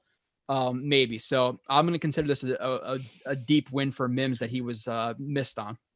Yeah, and if this is a single high safety too, like where the safety is more in the middle of the field, yeah, you can hang that ball inside, and Mims has got a shot at it kind of deep over the middle, kind of like when on that touchdown that Perriman caught against the Patriots. Yeah, kind of look like that. I'll do let's see. I got 4 more of Mims just in terms of like his technique and some of the things that he does, and some of them are pretty simple. Like the play from the Dolphins game that I have, the fact that he catches the ball like he does, like the importance of high pointing the ball too is to box guys out. I don't necessarily love the route from him right here. It's not the best break. It's pretty rounded. So he does have to work on that, where he starts to cut at the 36-yard line. 37-yard line, and rounds it out all the way to the 44. And he might be drifting a little bit to target the ball, but in general, it's a little bit of a rounded break. But him catching the ball like he does is exactly for this reason. If he's in front of you and he's attacking the ball with how long his arms are, you're not going to get to the ball. There's just absolutely no way. So he boxes guys out, because if you're going to body catch it, if you're going to let the ball come to you, that's obviously when DBs can get their hands in. They could obviously punch their arm through where you're catching the ball. You try to pull it back in, the ball gets hit out by their hand. Like so many things that DBs are trained to do. But when you catch the ball like this, how are you going to play that ball? There's literally no way, unless you're Mr. Fantastic and your arms can stretch out 5 feet longer than they really are. So fantastic catch by him right there. So, by the way, really you know how my dad I told my dad your line. I said, you know how people say, I was like, Dad, you know how we were watching football on Thanksgiving. I was like, Dad, you know how people love to say football is a game of inches? I was like, my buddy who I do the YouTube live with says it's a game of millimeters. And I was like, and if you think about it, how close things are, he's like, yeah, that's a really good point. So he loves that. But seriously, when you think about it, like the difference between someone extending their arms versus kind of waiting for the ball to come makes all the difference on a play like that. Well, that's why inches matter in terms of like looking at guys' arm length, like whatever it may be, corners, receivers, offensive linemen, 30, like what's a 35-inch arm versus a 33-inch arm? Like we're talking about like kind of short versus long. It's 2 inches, because it's a game of inches, but really millimeters. It really is. Yeah, and by the way, not to keep bringing up former Jets and current Jets and lackluster Jets, but just watching that really rounded, terrible route that he just ran right there, which was ugly, reminded me of watching Cager's film and the Cager film breakdown that you did, because you saw a lot of that with him. Yeah. And by the way, just to go back to the Stephen Hill comparison, yes, I'm calling you out, my brother. If you are going to watch this at all, you would never see Stephen Hill go out and grab a ball like that. Never. No, not a chance in hell. He literally caught everything with his chest. And again, there are some like these plays like he almost made, like in terms of like his releases, there are some things obviously he needs to work on. There's a lot of false steps right here with his footwork. He's really not doing anything. This whole motion that he has on the bottom of the screen is a completely wasted motion. So you want to see him obviously you want to see him have a little bit more tighter feet when you're that wide like that. It's not conducive to getting out of a break fast or breaking fast. So wasted movement, is not ready for the hands. He gets jammed, gets completely stacked by one of the best corners in the NFL. He squeezes him to the sideline. And then Mims, has to play DB here and almost makes a ridiculous catch, but he doesn't. That would have been something, man. That one and the one later in the game. I don't know if I have. I know I have it. I don't know if I have it. I don't know if I have it queued up. By the way, while you look for that, if you are looking for that, no, I don't think so. How could you think he could avoid that wasted movement just by having a better stance? Yeah, better stance. If your feet are too wide, you're kind of never going to be in a spot where you're like over your knees. Like in a sprinter stance, they're really condensed over their knee. Their feet aren't too wide. Like you kind of, it's just more the stance. I don't know how to explain body mechanics, but your feet are really wide. Try to break. It's impossible. Like do a split and then try to move laterally, or try to leap forward with your legs as far stretched out as they can be. Like you want them more tight. Like this is a little bit more tight than the last one, I believe, but. He does need to fix it. He needs to be a little bit more condensed and ready. Like here, this is a little bit wasted too. Yeah. But this is the catch I was talking about, just in terms of, or the near catch I'm talking about. I'm not even breaking down any film right here. He obviously does win deep, but the DB plays in trail. Oh, actually, let's see. This is another stretch release. Gets inside. Hands were precautionary. He had him up though. safety, rolls, and almost. Let me see if I have the actual film of it. Like this, I think in a year or in a couple games, he's gonna make these type of catches. Like he really is. He was so close here too, and it looks like he jumps. He's trying to track the ball. A little too early with the jump.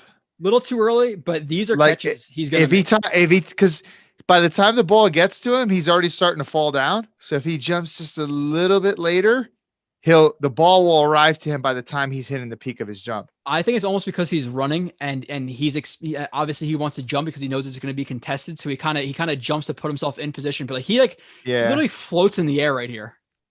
Yeah. By the way, I think 28 is Bobby McCain, who's for whatever reason he played safety in this game. He's a slot corner. Usually, McCain, yeah, it is McCain. So I don't know. Maybe they're banged up in the safety position. I don't know. Moving on to the next receiver. Thoughts on Perriman? I know you watched that review. Yeah, I like Perriman. I think Jets fans are starting to shut up a little bit, but man, they were slamming this guy early in the season. Oh, he's not Robbie Anderson, blah, blah, blah. Yes, we knew about the injuries, and that was definitely a risk that Joe Douglas took, signing a player with the injury history that he did. But I think when both players are healthy, they're certainly very comparable in terms of what they bring to an offense. They have film on Trev already. Oh yeah, Terry. I see Terry in the chat saying, "Can you guys do the same video on Trevor Lawrence?"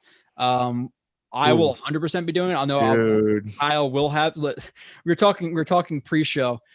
If we are a number one position to draft Lawrence, I am going to have over 100 play review of him. So I will guarantee that.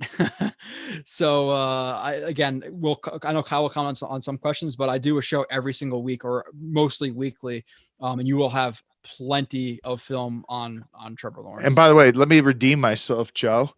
If you guys want to get the full breakdowns, if you want to get the 100+ plays that Joe's talking about in his detailed analysis on all that, jetsxfactor.com subscription. Yeah. You'll get some of it on YouTube, but you won't get the whole thing. So you got to go to jetsxfactor.com if you want the whole thing. And trust me, it's worth it. Even though Kyle doesn't watch. Just during the season. I'm kidding. Yeah, Perriman is a guy who, again, and I don't think we're gonna get to the offensive line. So we're gonna break up the film breakdowns of some of these guys in the future. We will get to. Somebody asked our opinion, evaluation of Bryce Hall versus expectation when we drafted him. I really liked Hall coming out. Marcus, when I did the review with him, really liked Hall coming out.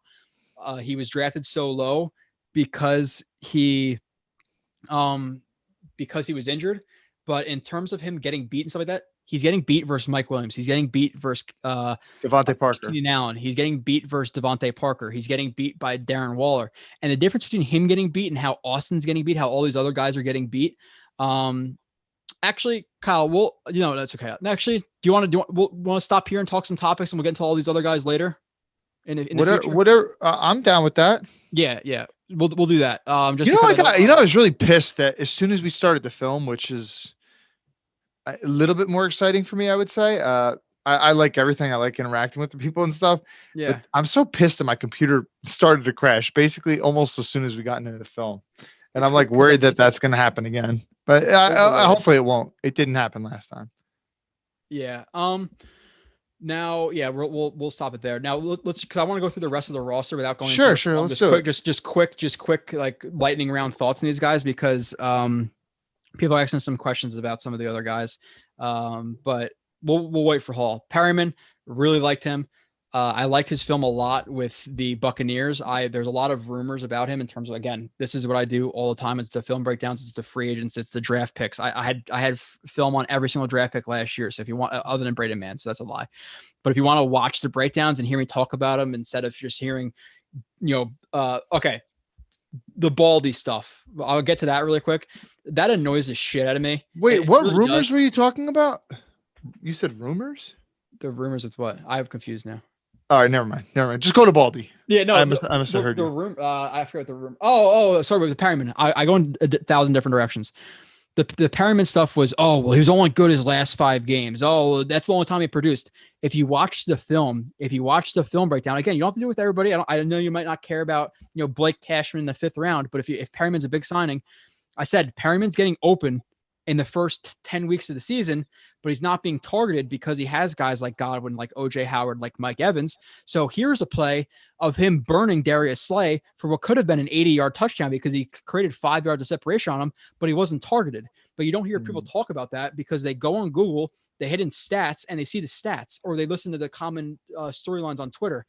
Film is so much more important than all that stuff. It really is, because he's winning, and he's winning with the Jets. And Marcus joined you a lot for your Perriman breakdown, didn't he? Yeah. And by the way, that one is on YouTube, the whole thing for free. Yeah. And in my personal opinion, that's one of the more entertaining breakdowns that Joe did. You guys owe it to yourself to watch Perriman, that whole thing. Yeah. Really. Go and watch it. He was, dude, like, I liked his film, and the problem with him is sorry, we have a caller. We'll get on the caller in a second. But yeah, we'll go to you in a second. But yeah, Perriman. You want to talk about the ways he wins, because he really only has that one like kind of skip release that really works. The hop step. Yeah. The hop step, the hop step, he uses a skip a little bit sometimes to like walk it up on guys. So I do think that in terms of his film, he does need to verify or add variety to his releases. But in terms of like his body control, his speed. Do you think that at this point in his career that is okay?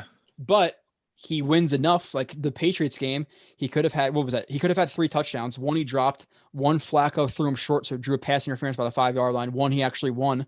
The next week versus the Chargers, he was missed deep. I think he could have had 2 touchdowns that game. So you're looking at like a 2-week stretch where he could have easily had 5 touchdowns, but one he dropped, 2 of them he was not targeted or overthrown or underthrown. So Perriman is better than some people think he is. Yes. And I like him. So if you can re-sign him to a, let's say $6 million base contract with, okay, now you get $200,000 every game you're healthy.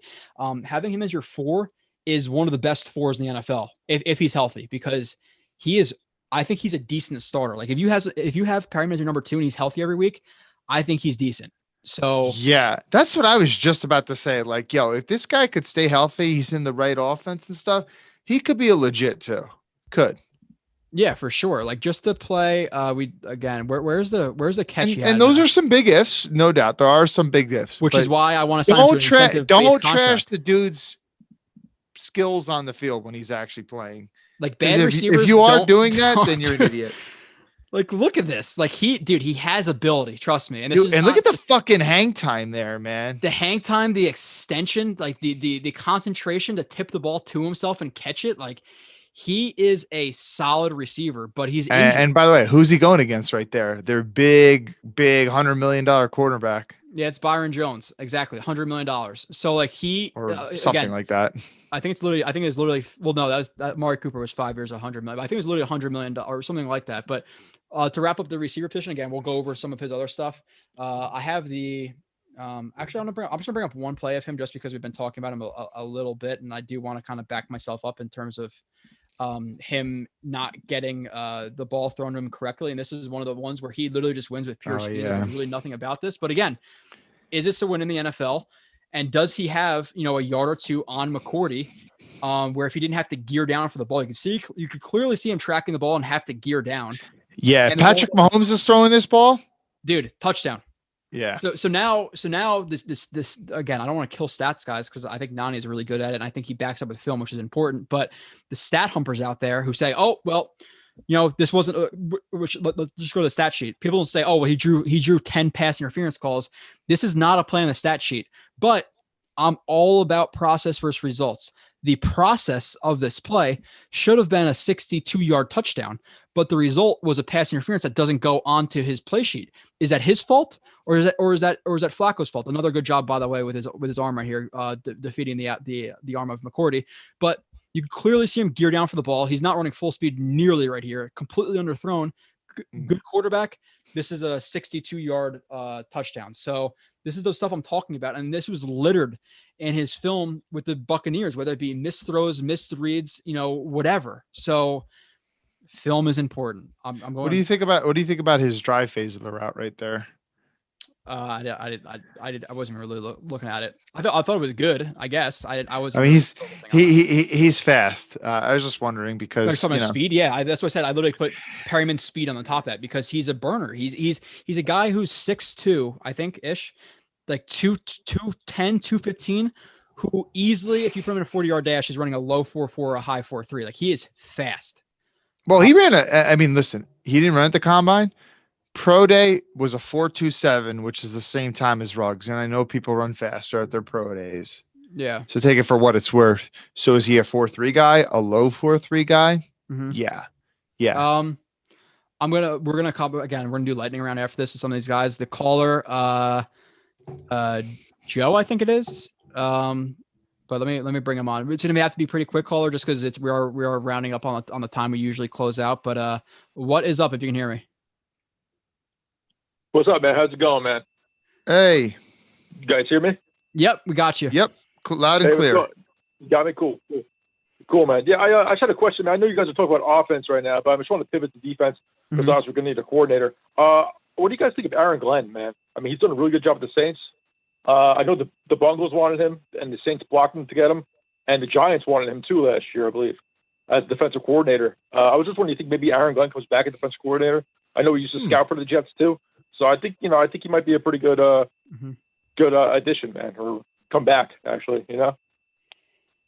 Yeah. So for me, it's something that, in general, okay, he's a former player, he's been a coach.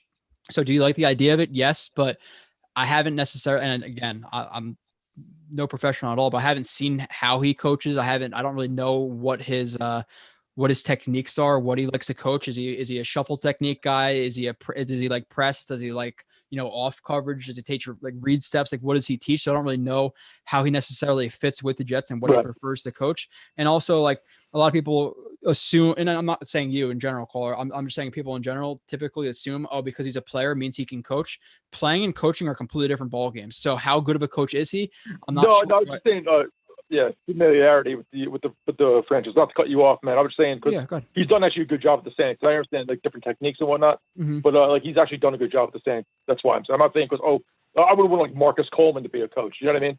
Yeah, or bring back Victor Green for no reason. Yeah. You know what I mean? Yeah. I know. I get you saying. Well, and Marcus, that he actually is a coach for the. He was a coach in the Arena League. And he's actually a coach for and for a. XFL, I think, right? No, not XFL. Marcus Coleman's actually one of my really good friends. I actually text him all the time. It was Arena League. He went to a couple different teams, and now he's at Trinity High School in Texas. Oh yeah, I don't know if you've listened to this. Really? I have Marcus Coleman on the stream all the time. Not too much, man. I just got into it. I just found you guys. Oh yeah. So again, whatever player you're interested in, I know you've probably heard a lot of us doing film stuff. I do a lot of the film breakdowns. I have a breakdown with Marcus Coleman of Perryman, of Mims, Bryce Hall, Pierre Desir, like the DBs. It's usually me and Marcus Coleman breaking down the film with those guys. So if you are new to the channel, again, you can go check it out, or you can check it out. Yeah, he might have some. He might have some insight in Aaron Glenn too, man. Looking back, think about it. I can text him. Yeah, do that, Joe. Definitely do that. I'll text him. And I'll say this. I'll say this about Aaron Glenn. I know nothing about Aaron Glenn in terms of calling a defense. He's obviously not the coordinator down there. But if you look at some of the Saints DBs, Lattimore, he's been up and down. He certainly had all-pro. He's had like an all-pro rookie year or whatever. That safety that they drafted in the second round, who he fucked up on Gardner the Diggs. No, I'm not talking about him. Williams fucked up on that Diggs touchdown, but he's turned into a great safety. Eli Apple was an outcast with the Giants, came to the Saints, kind of had a resurgence of his career.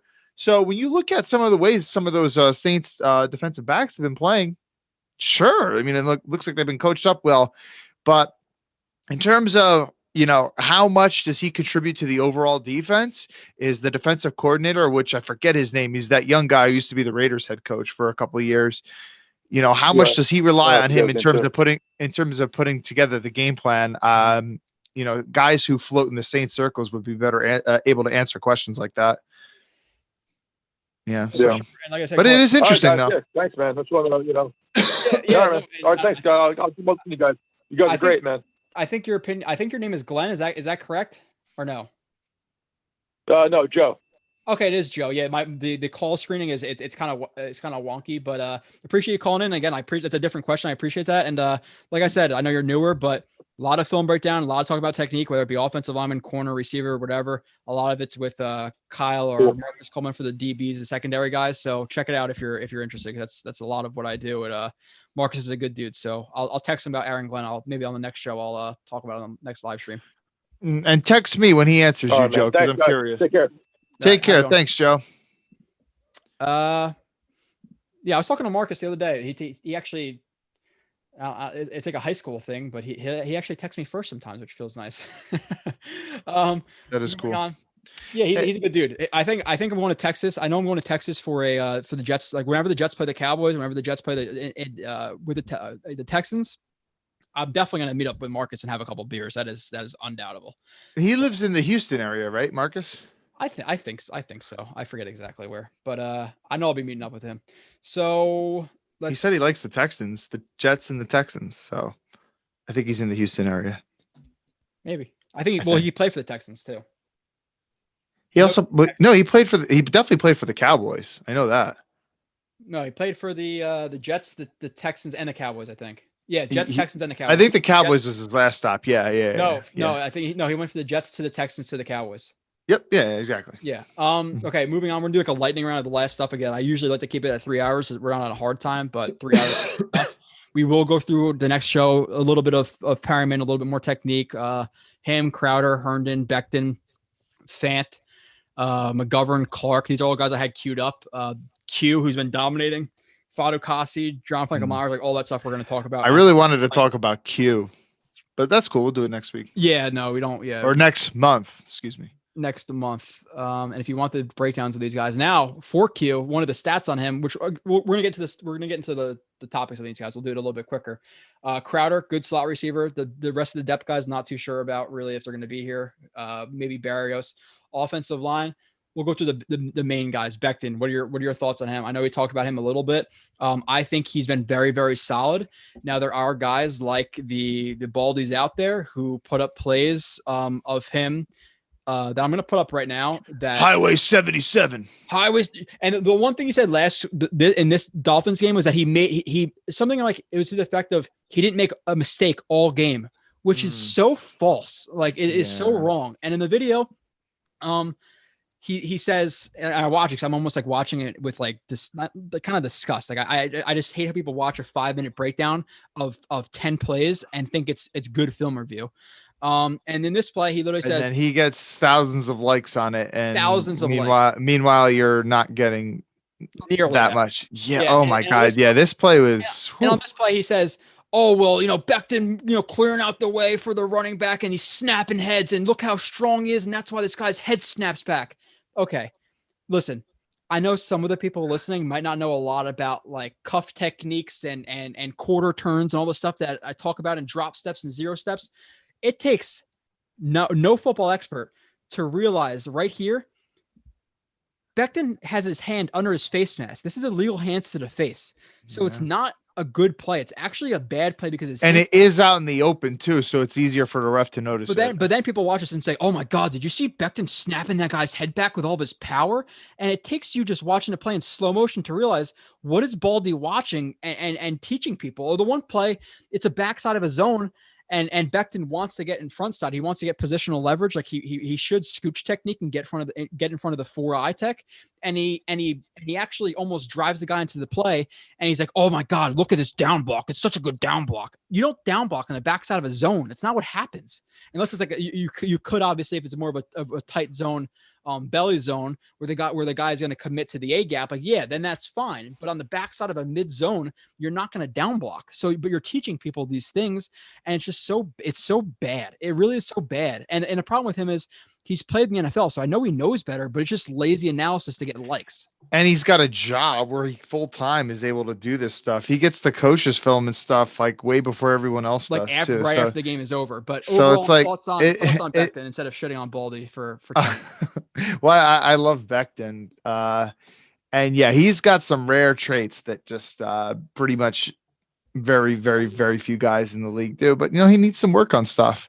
He needs to work on some stuff. And like you pointed out earlier, like even though he tries to throw guys a lot, and sometimes it definitely does work, but sometimes when you try to throw someone and it doesn't work, and you don't stay latched on in the block, if your throw doesn't work, then you've created separation between yourself and the defender, and then they can get off and then make a tackle or whatever. So sometimes it actually helps to stay sustained on the block. But it is great how he really defines running lanes, though. As I brought up here, if you watch the page again, all these plays I'm pulling up, I do individual game breakdowns, but plays like this, like no one to block, gets to the second level, and sometimes it's great. It makes a highlight film. He wants to throw a guy, fantastic. But then the other times where he tries to throw a guy, instead of, like you said, getting under their shoulder pads, climbing that tree, driving them, maintaining contact, he attempts to throw guys. The guys are able to plant and get around him to get in on the tackle. That's not what you want. So he has things to fix in the run game. Hand placement. Sometimes he doesn't commit fully to his block because he thinks he has enough power to kind of just commit one arm to a guy. Pass threats. Like there's things he needs to improve on. So don't let the people out there just say, oh, he's perfect and he's great right now. He is very, very good right now. I think right now he's probably a top 10 left tackle in the league. Yeah, now, sure. Can he improve on that and be the best left tackle in the league? I think so, because he's a freak of nature and he's already really, really good. But don't fool yourself and say he has nothing to fix, because it's false.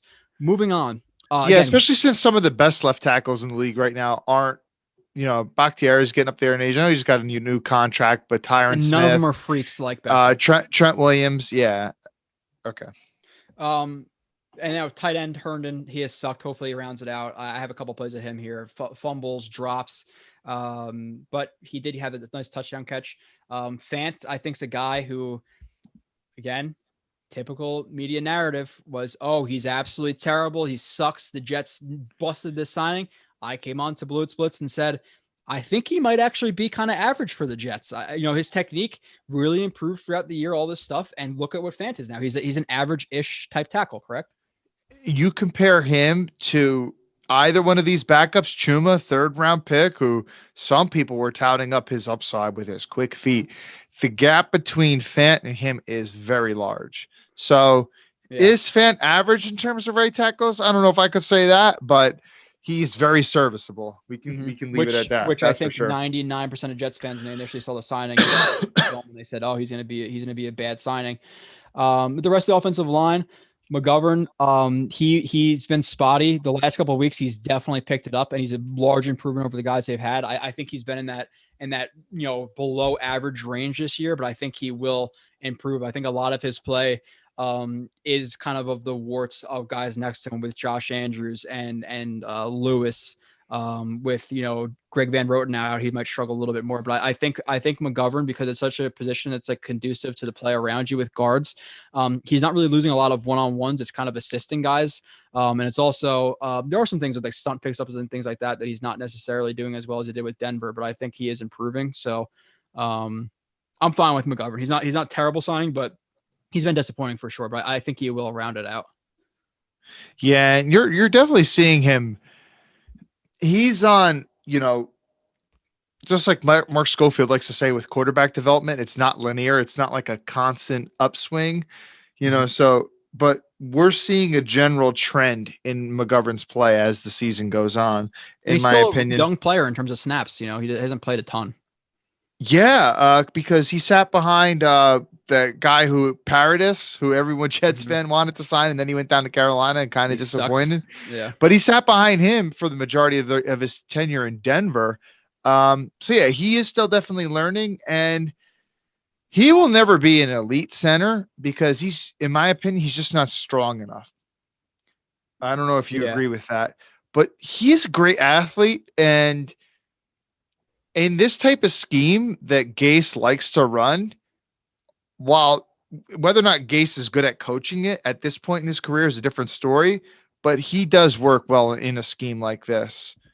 And I love his ability to move laterally and cut guys off and reach guys. Yeah, I'm excited for him. I want to see Clark in. I really liked Clark when he was playing. in college, and I thought his film was actually pretty good, not just the Clemson stuff. So I'm pretty excited for him. Now, moving on to the defensive line, we'll kind of do all those guys in just a wrap up. People asked us to talk about Q.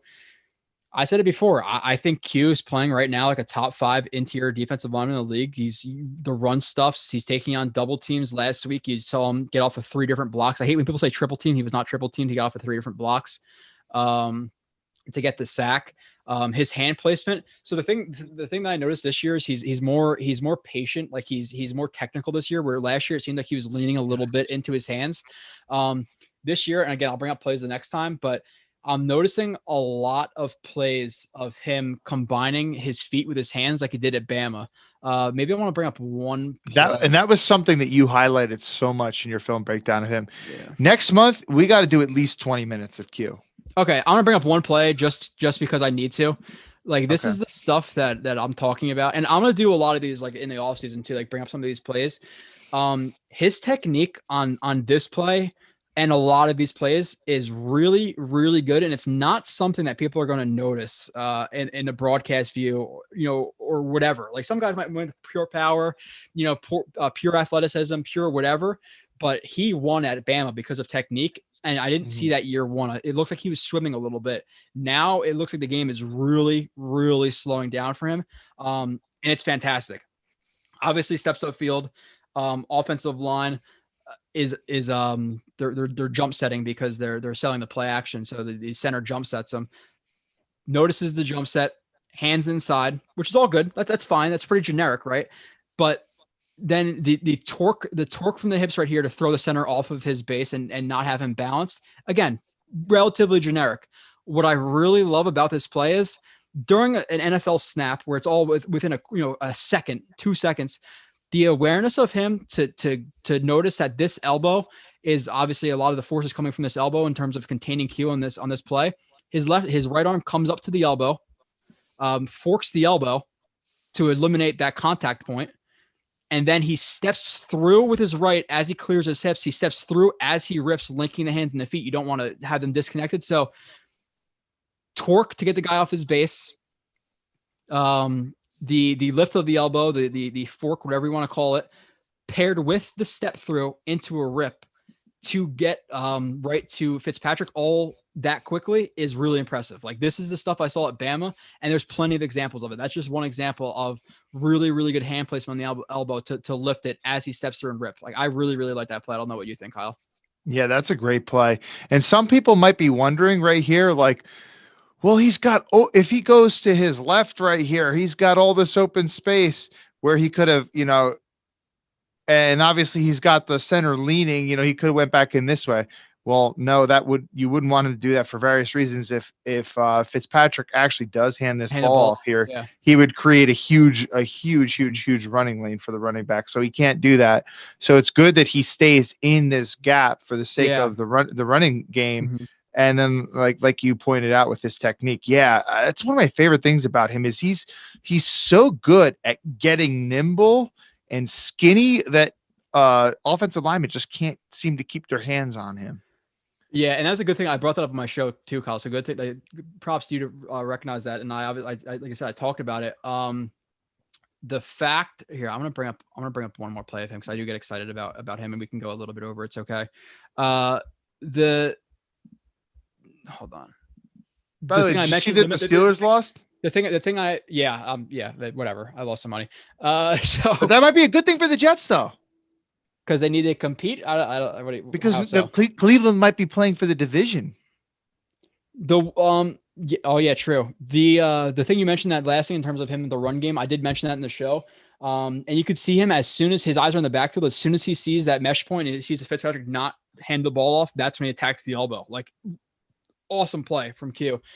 This play, now I just brought it up. I didn't have it queued up, so I closed that thing out. But it's a stunt. It's but he's obviously the picker. I call him the picker. He wants to carry the center into the guard. He wants to clog both of these guys so Jonathan Myers can loop. But the thing that gets him this sack is good job crossing the face of the center, club rip. The reason he gets this is because he literally throws what he's picking, where guys might just run into him. But the fact that he knows he's coming to this contact, lowers his body, attacks the midpoint of the body. You really want to attack the ribs. Obviously the hips are ideal because that's your center of mass. You want to attack the center of mass. You attack up high, guys can absorb it with the power in their legs. So you want to attack where, again, their true center of mass. Attacks the center of mass, throws him out of the way. Obviously, this guy has to drop his post to pick up the looper, but overall, because he threw the guard out of the way, because he had good technique, because he knew to attack low, is why he gets that sack. So, yeah. Can you rewind it too? Can you rewind it too? What? Slow. Look, if I'm seeing this correctly, I don't know if I'm going blind too. Look how he hooks the arm of the center. Yeah. Which is he's using that to drag him in. Yes. To the guard. A lot of guys are taught to do that. From what I know, is to rip, because when you rip, you're literally carrying their arm. So a lot of guys throw rips on stunts. Like you'll notice that a lot with stunts where guys will throw those rips. And again, great job getting low, condensing yourself. Yeah. Look how condensed he is, taking on that, the right guard. And again, pretty simple, but it's stuff that happens so quick. And he literally throws this guy. Yeah, it's almost like he's throwing a down block. Yeah, right there. Exactly. Like he's an offensive lineman. So, and I have a lot more of that stuff. Again, watch the weekly stuff. But to go to the stats, because people love the stats. 20 pressures in the last 3 weeks. He had 19 all of last year. This is all of credit to Nania. 3 sacks the last 3 weeks. On the season, Williams has a combined total of 61 pressures, stops, and pass breakups, which ranks 4th among interior defensive linemen, behind only Grady Jarrett, Stephon Tuitt, and Aaron Donald. Like, he is an elite company right now. He's doing very well. Moving on, we talked about John Franklin Myers, another guy in terms of his straight line explosion, his technique. I really like his jab steps. He takes aggressive steps upfield. Guys will shoot their hands, and he has a really good knack for swatting their hands, going to the opposite gap. And if he does not win, he blows guys up with power. So what are your thoughts on him so far too? Yeah, can you pull up one of his plays if you want to? Yeah. I'll pull up one just to show his power. I think it's like a power one. Yeah. It's not even the best play. Like, can you slow it down a little bit?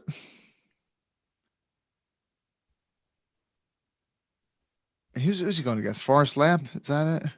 Yeah, it looks like Lamp. Yeah, the dude plays with good power, and I noticed that too about his ability to swat offensive linemen's hands away. Yeah, you'll usually see him either cross guys up, or like he'll give him a couple stabs. Once the guy shoots, he'll double swipe and then shoot, and then shoot whatever gap the guard or the center, whoever's getting thrown away from.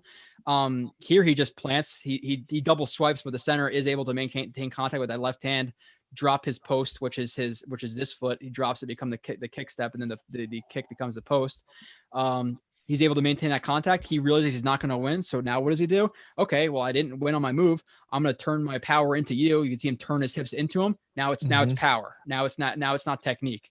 And he dumps this guy right onto Herbert's lap. Like, this is literally pretty much a 3-step drop throw. And look at where he finishes. He literally throws Herbert. Or not throws Herbert, but Herbert's on his and does PFF count this as a pressure? I have no idea. Who Maybe the fuck knows? I don't know. There's a pressure, like, do you have to be within 2.75 yards to be a pressure? Like, I don't know what pressure does a lineman have to be like maybe only half in front of you? Like, if his body's fully in front of you, can it still count as a pressure? I mean, who knows? Yeah.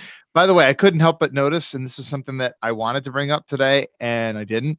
Zuniga was on that play. I have not been impressed by him at all. I've seen one impressive play where he bull rushed. That's about it. He's swimming right now. He literally just tries to duck his head into guys and bull rush them every single play. So not impressed. But he looks so slow getting out of his stance.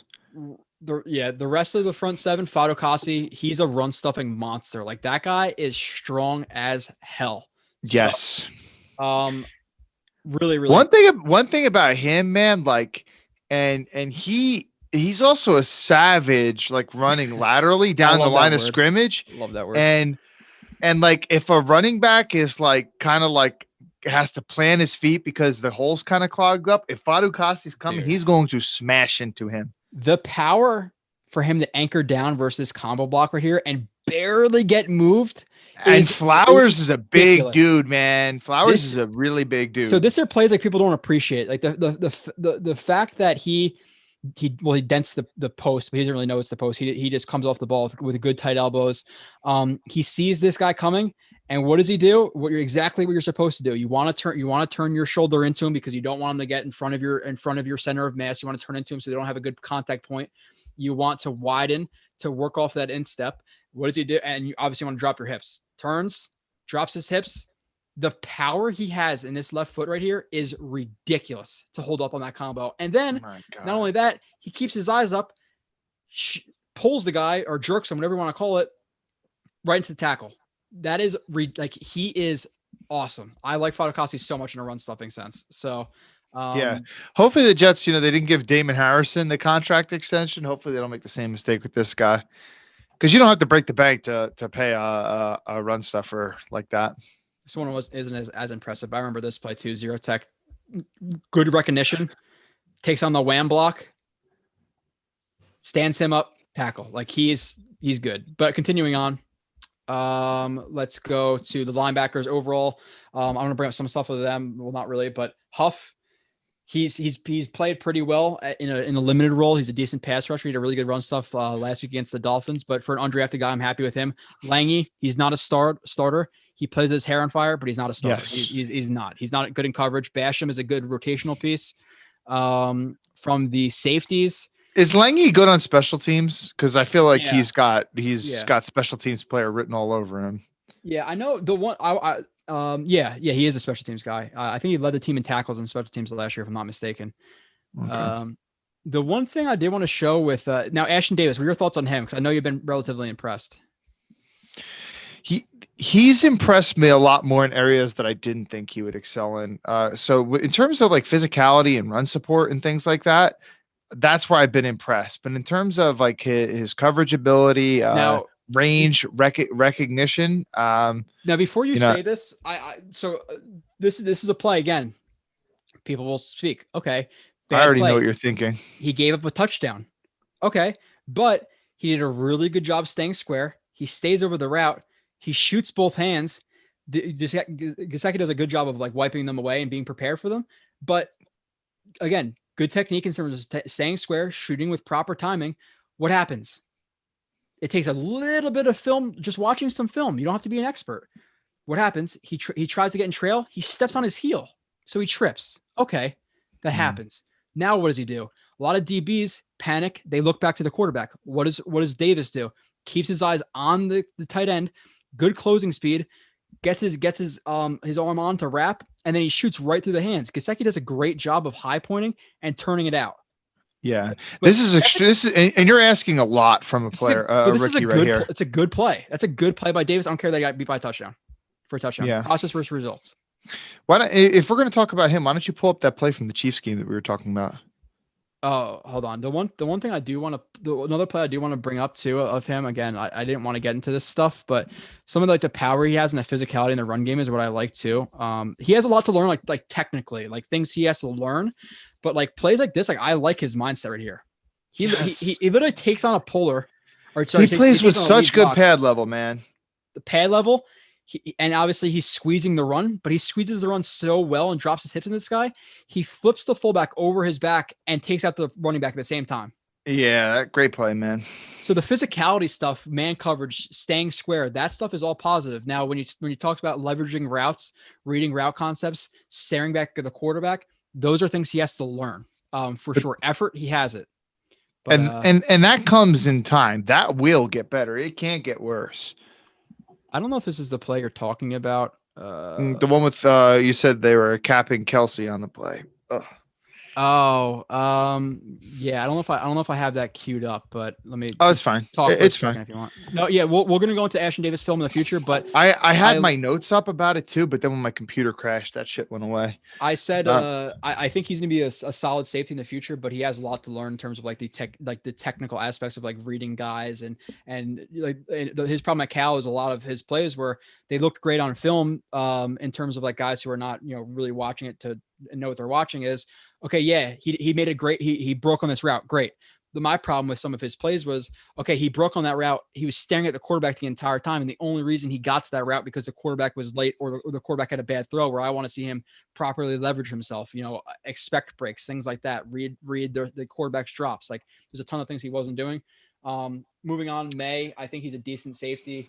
He had a good punch out the game in the Chargers game, but the two missed tackles for touchdowns or with Waller and then in the Chiefs game were bad. The Chiefs game, he almost got beat too. Or no, it was Waller, and it was the Chargers game, I think, was a touchdown. Whatever. Yeah, Chargers game, Mike Williams caught a deep over Bills or something game, like that. He got beat. The Chiefs game, he got beat deep. I think he's decent, but I think people overrate him a little bit. And this game, he played pretty poorly too in terms of 2 blown plays.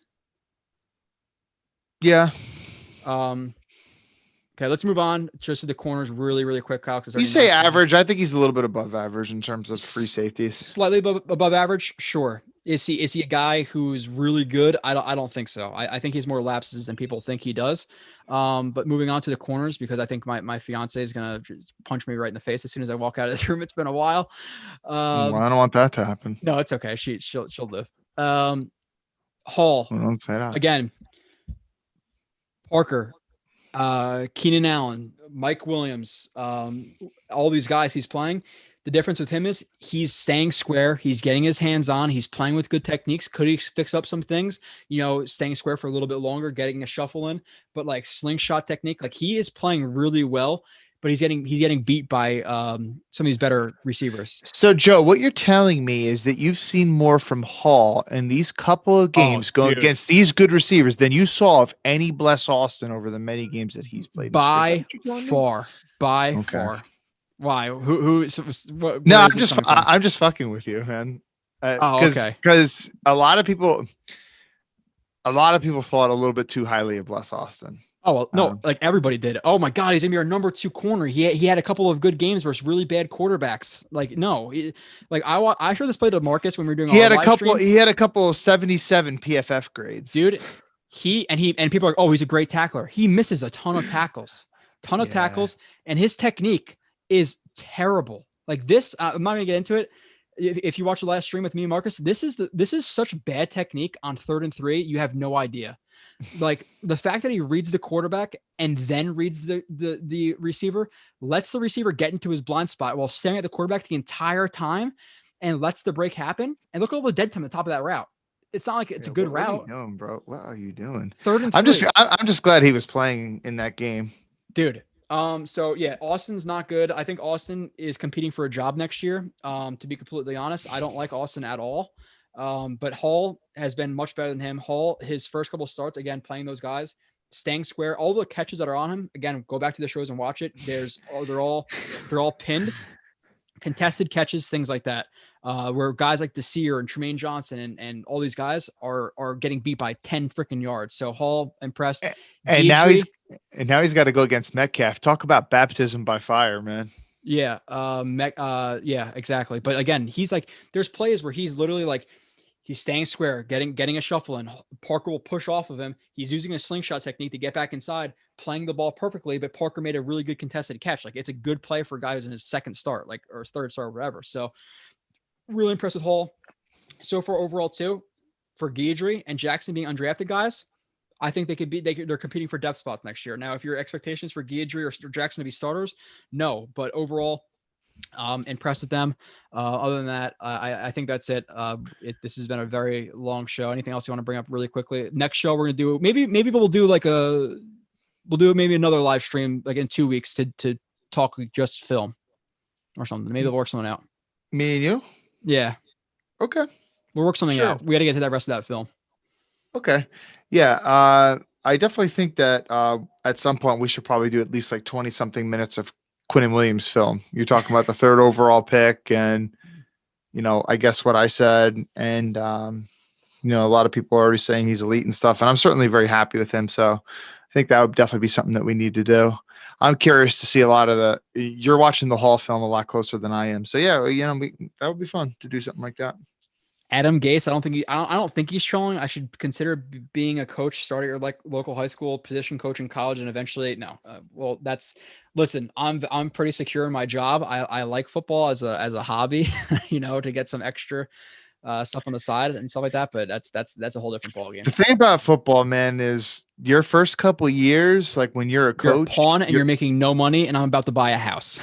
Yeah, and who knows? Maybe maybe think about having a kid. That's your personal business, but yeah, it's not easy being a football coach your first couple of years. So yeah. Again, I appreciate for tuning in to the live stream. A couple people dropped off. This has been a 3-hour and 30-minute podcast or so. A lot of the film we're talking is what I do all the time. So instead of, again, you're more than welcome to listen to the Michael K's and stuff out there and the Mike Francesca's or whoever you listen to, but these guys couldn't tell you what cover 2 is. Like they have no idea what they're talking about. So if you want to edge out 20 minutes of your time and say, you know what, I'm really interested in only Becton, Mims, and Hall. Our friend Demonic tweets timestamps. Sorry, I was reading. He timestamps everything, so you can go and say, okay, I'm only interested in Hall. Watch 10 minutes of Hall. Watch 10 minutes of Becton. Watch 10 minutes of Quinn and Williams. You don't have to watch what I do. Talk about Darnold or Perryman. That's fine. Not to mention, YouTube videos have transcripts. If you open up the transcript, you could just Control F and then search for the player's name. Yeah, exactly. So, and if you're interested, okay, well, I don't believe him about Andrew Thomas, go watch it. And if you disagree with one of the plays, tell me the timestamp and we could talk about it. That's fine. Somebody says, love your show. Have to watch it from the beginning, just at the gym. Okay. I appreciate that. Carmelo, it's 3 hour. Somebody said Baldy sucks. Adam Gase is not trolling. He's saying, Logan Kraft says, does he look at the chat? I haven't seen anything in the chat that's really, wait, what was the question? Somebody says, does he look in the chat? I don't know if they're referring to me. I thought I went over to some of the stuff. Joe definitely read a lot of stuff from the chat. I mean, it goes fast, so you probably missed something. Like the last thing I've seen as a question was like, what's your evaluation on Bryce Hall? We just talked about it. I'm not looking in the chat. I can assure you of that. Yeah. But other than that, I appreciate everybody. Matt Loviano says, like the stream. Yeah, like the stream. I appreciate everybody for listening. Watch the film stuff. Watch the whole 2 hours. Watch the 3 hours. And we talk about, again, elbows and drop steps, like 0 step, like just a 0 step. How many people in the chat? There's 60 in there who can tell me what a 0 step is. Like this is stuff that people don't talk about, but you should know if you're going to have such strong opinions about football, then know what you're talking about. Like, again, a lot of Michael K. Does he know what cover 2 is? Does like what? So, hey, he does good interviews and he's got a nice voice for the Yankees. What are you doing with your ring there? Oh, I don't know. I'm just fidgeting. Oh, okay. Kyle, any last words? And again, maybe we'll work something out. I'll tweet it out and we'll do a live stream of just like some film breakdown, a little bit of a change up. But next live stream, 1 month away, we will know if the Jets are the number 1 pick. Adam Gase will most likely be fired. So it'll be very, very interesting. But Kyle, what's your last words? Head coaching rumors and stuff. Only last words is that those that took so much time out of their day, I know time is so valuable to watch all of this. Huge thank you to you for that. That's Adam Gase, a 0 step is not a side step. But that Adam Gase should know that. Moving on. Again, yeah, I appreciate everybody for listening. Check out the other shows that I do. Follow Kyle at, what are you at? Tank for Trevor now? Tanking the number 4 Trevor. Okay. Well, follow him there. He might have jinxed us. Root for the Jets to lose. We want to get Trevor Lawrence. It's better for the future. I appreciate everybody for listening. And we'll be back with Kyle in a week or two. I'll be back in 2-3 days with my film breakdown of the game against the Raiders. And that's about it.